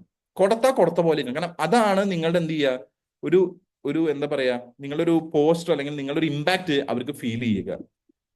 ഇത് ഭയങ്കര ഇമ്പോർട്ടന്റ്. ഇതിൽ വേറെ ഒരുപാട് കാര്യങ്ങൾ പറയുന്നുണ്ട്. ഇപ്പൊ ടാറ്റു എന്ന് പറയുന്നത് കുറച്ചും കൂടി ഒരു അൺപ്രൊഫഷണൽ രീതിയാണെന്നൊക്കെ പറയുന്നുണ്ട്. അതൊക്കെ നിങ്ങളുടെ വ്യക്തിപരമായ ഇഷ്ടമാണ്, അതിലേക്കൊന്നും ഞാൻ കടന്നു ചെല്ലുന്നില്ല. പക്ഷേ ഞാൻ പറയുന്നു, ഈ പറഞ്ഞ ബേസിക് കാര്യങ്ങൾ എന്ത് വേണം, നമ്മൾ പാലിക്കണം. ഈ പറഞ്ഞ 6 കാര്യങ്ങളും നമ്മൾ പാലിക്കാൻ റെഡി ആയാലുള്ള രീതിക്ക് എന്ത് ചെയ്യാൻ പറ്റുള്ളൂ, നമുക്ക് വളരാൻ സാധിക്കുള്ളൂ. അപ്പൊ നിങ്ങൾ തന്നെ ആലോചിച്ച് നോക്കൂ, ഈ ഒരു രാവിലെ ഈ സമയത്ത് ഞാൻ ടീഷർട്ട് ഇട്ട് വന്നാലും നിങ്ങൾ കേൾക്കും. പക്ഷേ എന്തുകൊണ്ട് ഞാൻ വന്നു? ബിക്കോസ് ഡ്രസ് കോഡ് മാറ്റേഴ്സ്, അല്ലേ? Dress code matters, it is very important. അപ്പൊ അതുകൊണ്ട് തന്നെ ഞാൻ പറയുന്നു, തെറ്റുകളെ തിരുത്തി പോകാനുള്ള ഒരു മനോഭാവം ഉള്ളപ്പോഴാണ് ഒരു വ്യക്തി നല്ലൊരു ലീഡറായിട്ട് മാറുന്നത്. എനിക്ക് തെറ്റുകളൊന്നും പറ്റില്ല എന്നുള്ള മനോഭാവം നമ്മളിലേക്ക് വന്നു കഴിഞ്ഞാൽ അതിന്റെ അർത്ഥം നമ്മളൊരു ലീഡർ അല്ല, നമ്മളൊരു ഡിക്റ്റേറ്റർ ആണ്. ഞാൻ പറയുന്നതാണ് ശരി, ഞാൻ പറയുന്നതേ കേൾക്കാൻ പാടുന്നുള്ള ഒരു മനോഭാവത്തോടു കൂടി മുന്നോട്ട് പോകുമ്പോൾ നമ്മളൊരു ഡിക്റ്റേറ്റർ ആയിട്ട് മാറും. പക്ഷേ എനിക്ക് തെറ്റുകൾ പറ്റാം, ഞാൻ മനുഷ്യനാണ്, ഞാൻ അത് ഉൾക്കൊള്ളാൻ റെഡിയാണ്. ഇനിയും ഒരുപാട് കാര്യങ്ങൾ എനിക്ക് പഠിച്ചെടുക്കാനുണ്ട്. നിങ്ങളിൽ നിന്ന് എനിക്കത് പഠിക്കാനുണ്ട്. എനിക്ക് എന്റെ ലീഡേഴ്സിൽ നിന്ന് പഠിക്കാനുണ്ട്. ഇനി ഞാൻ കണ്ടുമുട്ടാത്ത ആൾക്കാരിൽ നിന്ന് എനിക്ക് പഠിക്കാനുണ്ട്. ഈ മനോഭാവമായിട്ട് പോയി കഴിഞ്ഞു കഴിഞ്ഞാൽ ലൈഫ് വളരെ സിമ്പിളാണ്, വളരെ ഹാപ്പിയാണ്. ഞാൻ ജീവിക്കുന്ന അടിസ്ഥാനപരമായ ഒരു പ്രിൻസിപ്പിൾ ഉണ്ട്. അത് നെഗറ്റീവ് ആയിക്കോട്ടെ പോസിറ്റീവ് ആയിക്കോട്ടെ, പക്ഷെ ഞാൻ വിശ്വസിക്കുന്ന ഒരു കാര്യമുണ്ട്. ഒരു പക്ഷേ നാളത്തെ പുലരി കാണാൻ ചിലപ്പോൾ ഞാൻ ഉണ്ടായിന്ന് വരില്ല. അതുകൊണ്ട് ഇന്ന് എത്ര നന്നായിട്ട് ജീവിക്കാൻ പറ്റുമോ, എത്ര നല്ല കാര്യങ്ങൾ ചെയ്ത് ജീവിക്കാൻ പറ്റുമോ, അങ്ങനെ ജീവിക്കുക, അത്രേ ഉള്ളൂ. മറ്റൊരാളോടുള്ള പകയും വിദ്വേഷവും എന്താ പറയുക വിഷമവും സങ്കടവും ഒക്കെ ഈ ഒറ്റ ഒരു ചോദ്യത്തിന് മുന്നിൽ നിൽക്കും. നാളെ ഞാനില്ലെങ്കിൽ, നാളെ എന്റെ ലാസ്റ്റ് ദിവസമാണെങ്കിൽ, ഇന്ന് ഞാൻ ജീവിക്കേണ്ട രീതിയിലാണോ ജീവിക്കുന്നത്? ഇന്ന് ഞാൻ ഈ ശത്രുത, ഞാൻ ഈ വിഷമം, ഞാൻ ഈ സങ്കടം, ഞാൻ ഈ ദുരിതം ഏറ്റു നടക്കേണ്ട ആവശ്യമുണ്ടോ? Do I have to take that? അല്ലെ? ഇന്ന് എനിക്ക് പരിഹരിക്കാൻ പറ്റുന്ന പ്രശ്നങ്ങളൊക്കെ പരിഹരിക്കാൻ പറ്റുവാണെങ്കിൽ നാളെ സന്തോഷമായിട്ട് എനിക്ക് ഭൂമി വിട്ട് പോവാം എന്നൊരു ചിന്താഗതി. ഇന്ന് ഞാൻ ഭാര്യയായിട്ട് പിണങ്ങാതിരുന്ന് നല്ല രീതിയിൽ അവൾക്ക് വേണ്ട കാര്യങ്ങളൊക്കെ ചെയ്തു കൊടുത്ത് അവളെ ഹാപ്പി ആക്കി വെച്ച് കഴിഞ്ഞാൽ നാളെ എനിക്ക് സന്തോഷമായിട്ട് പോവാം. പോണം എന്നല്ല ഞാൻ പറയുന്നത്, പക്ഷേ ഞാൻ പറയുന്നത് ഇത്രയേ ഉള്ളൂ, എല്ലാ ദിവസവും സ്പെഷ്യലാണ്. ബിക്കോസ് വി നെവർ നോ നാളെ ഉണ്ടോ ഇല്ലെന്ന് നമുക്ക് അറിയില്ലല്ലേ. തായ്ലാന്റിൽ ഈ അടുത്തൊരു ഭൂകമ്പം സംഭവിച്ചു. അന്ന് രാത്രി കടന്ന ആൾക്കാരൊക്കെ അടുത്ത ദിവസം അത് ഉണ്ടാവും എന്ന് വിചാരിച്ചിട്ടാണോ കിടന്നത്? അല്ല, അവർക്ക് പ്രതീക്ഷ ഉണ്ടായിരുന്നില്ല. അവര് അടുത്ത ദിവസത്തേക്ക് ഒരുപാട് കാര്യങ്ങൾ നീട്ടി വെച്ചിരുന്നു. പക്ഷെ എന്തുണ്ടായി? രാവിലെ എണീറ്റപ്പോ അവർ ഈ ഭൂമി വിട്ടുപോയി. അന്ന് തലേ ദിവസം രാത്രി ചിലപ്പോൾ അവരുടെ ഉള്ളിൽ ഒരുപാട് പ്രശ്നങ്ങൾ ഉണ്ടായിട്ടുണ്ടാവും. ആ പ്രശ്നങ്ങൾക്കൊക്കെ അവർക്ക് പരിഹാരം കണ്ടെത്താൻ പറ്റിയിട്ടുണ്ടാവും. പക്ഷെ പിന്നെ ചെയ്യാന്ന് വിചാരിച്ച് ഒട്ടും സമാധാനമില്ലാതെ അവർ ഭൂമി വിട്ട് പോയെങ്കിൽ നിങ്ങൾ ആലോചിച്ച് നോക്കൂ, നമുക്കൊക്കെ എത്ര സമയമുണ്ട്, എത്ര നല്ല ആൾക്കാരാണ് നമ്മുടെ കൂടെ ടീമിലേക്ക് വരുന്നത്, എത്ര നല്ല പ്രൊഡക്റ്റുകളാണ് നമുക്ക് കിട്ടുന്നത്, എത്ര നല്ല ലീഡേഴ്സാണ് നമുക്കുള്ളത്, എത്ര എഫേർട്ട് ഇടുന്ന ലീഡേഴ്സാണ് നമ്മുടെ കൂടെ ഉള്ളത്. 5-ാം തീയതിയിലത്തെ പ്രോഗ്രാമിന് വേണ്ടിയിട്ട് കഴിഞ്ഞ 1 മാസമായിട്ട് എഫേർട്ട് ഇടുന്ന ലീഡേഴ്സ് നമുക്കുണ്ട്. വേറെ ആരത് ചെയ്തു തരിക? ഇത്രയും നല്ല പ്രസ്ഥാനത്തിൽ വന്നിട്ടും നമ്മൾ ഒട്ടും പ്രൊഫഷണൽ ആതെ അമേച്ചർ ആയിട്ടോ പോസർ ആയിട്ടോ നമ്മൾ ഇതിനെ തള്ളി നീക്കി ഉന്തി തള്ളി കൊണ്ടുപോയിട്ട് എന്താ കാര്യം? ഒറ്റൊരു ലൈഫല്ലേ ഉള്ളൂ, നന്നായി ജീവിച്ചൂടെ? നന്നായി ജീവിക്കാനുള്ള ഒരു അവസരം TCG തരുമ്പോ അത് നിഷേധിക്കാനുള്ള ഒരു മനോഭാവം നമ്മുടെ ഉള്ളിൽ ഉണ്ടാവാൻ പാടില്ല. അതിനെ പട്ടിപ്പട്ടിയായിട്ട് നമ്മൾ എടുത്തു കളയണം. എടുത്തു കളഞ്ഞ് സന്തോഷത്തോടു കൂടിയിട്ട് നമ്മൾ ലൈഫ് ഹാപ്പി ആയിട്ട് ജീവിക്കണം. പ്രശ്നങ്ങൾക്കൊക്കെ ഒരു നിമിഷ നേരത്തെ ആയുസേ ഉള്ളൂ, പക്ഷെ അത് നമ്മുടെ മനോഭാവം അനുസരിച്ചിട്ടിരിക്കും. ഒരു പ്രശ്നത്തെ നമുക്ക് വലിച്ചു നീട്ടി കൊല്ലങ്ങൾ കൊണ്ടുപോവാം. പക്ഷെ അതുകൊണ്ട് ആർക്കും ഉപകാരമില്ല. പരസ്പരം അങ്ങോട്ടും ഇങ്ങോട്ടും നല്ല രീതിയിൽ സ്നേഹിച്ച് സംസാരിച്ച് അങ്ങോട്ടും ഇങ്ങോട്ടും ചെയ്യാൻ പറ്റുന്ന സഹായങ്ങളൊക്കെ ചെയ്ത് മുന്നോട്ട് പോകാൻ നിങ്ങൾ റെഡിയാണെങ്കിൽ നിങ്ങൾക്കുള്ളതാണ് RCM. നിങ്ങൾ ഓരോരുത്തർക്കും ഉള്ളതാണ് RCM. അതിനു വേണ്ടിയിട്ടാണ് ഞാൻ വിശ്വസിക്കുന്നു ഒരു അദൃശ്യമായ ശക്തി നമ്മളെല്ലാവരും TCG എന്ന മഹാൻ തന്ന ഈ ഒരു കൊടക്കയിലേക്ക് എത്തിച്ചത്. ഈ കൊടക്കയിൽ എത്തുമ്പോഴെങ്കിലും മഴ നനയാതെ നമ്മൾ നോക്കണം. ആ കൊടക്കീഴിൽ നിൽക്കാൻ നമ്മൾ നോക്കണം. അതിന്റെ ഒരു ഹാൻഡിൽ പിടിക്കാനെങ്കിലും നോക്കണം. എന്നിട്ട് ഒരുമിച്ച് നടക്കാൻ നോക്കണം. ഒരാൾ അങ്ങോട്ടും ഇങ്ങോട്ടും മാറിക്കഴിഞ്ഞാൽ എല്ലാവരും മഴ നനയുന്നുള്ള മനോഭാവത്തോടു കൂടി മുന്നോട്ട് പോകാൻ നിങ്ങൾ ഓരോരുത്തർക്കും സാധിക്കട്ടെ. ഒപ്പം തന്നെ ഇന്ന് വെള്ളിയാഴ്ച നമുക്കറിയാം ഗുഡ് ഔട്ടിന്റെ ദിവസമാണ്. ഗുഡ് ഔട്ടിൽ ദിവസം നേരുന്നു, നല്ലൊരു പുലരി നേരുന്നു, ഇനി നല്ലൊരു മാസം നേരുന്നു, എല്ലാത്തിനും ഉപരി നല്ലൊരു കൊല്ലം നേരുന്നു എന്ന് പറഞ്ഞുകൊണ്ട് നിർത്തുന്നു. ജയ് R C M, good R C M, ജയ് ഹിന്ദ്. ഇത്രയും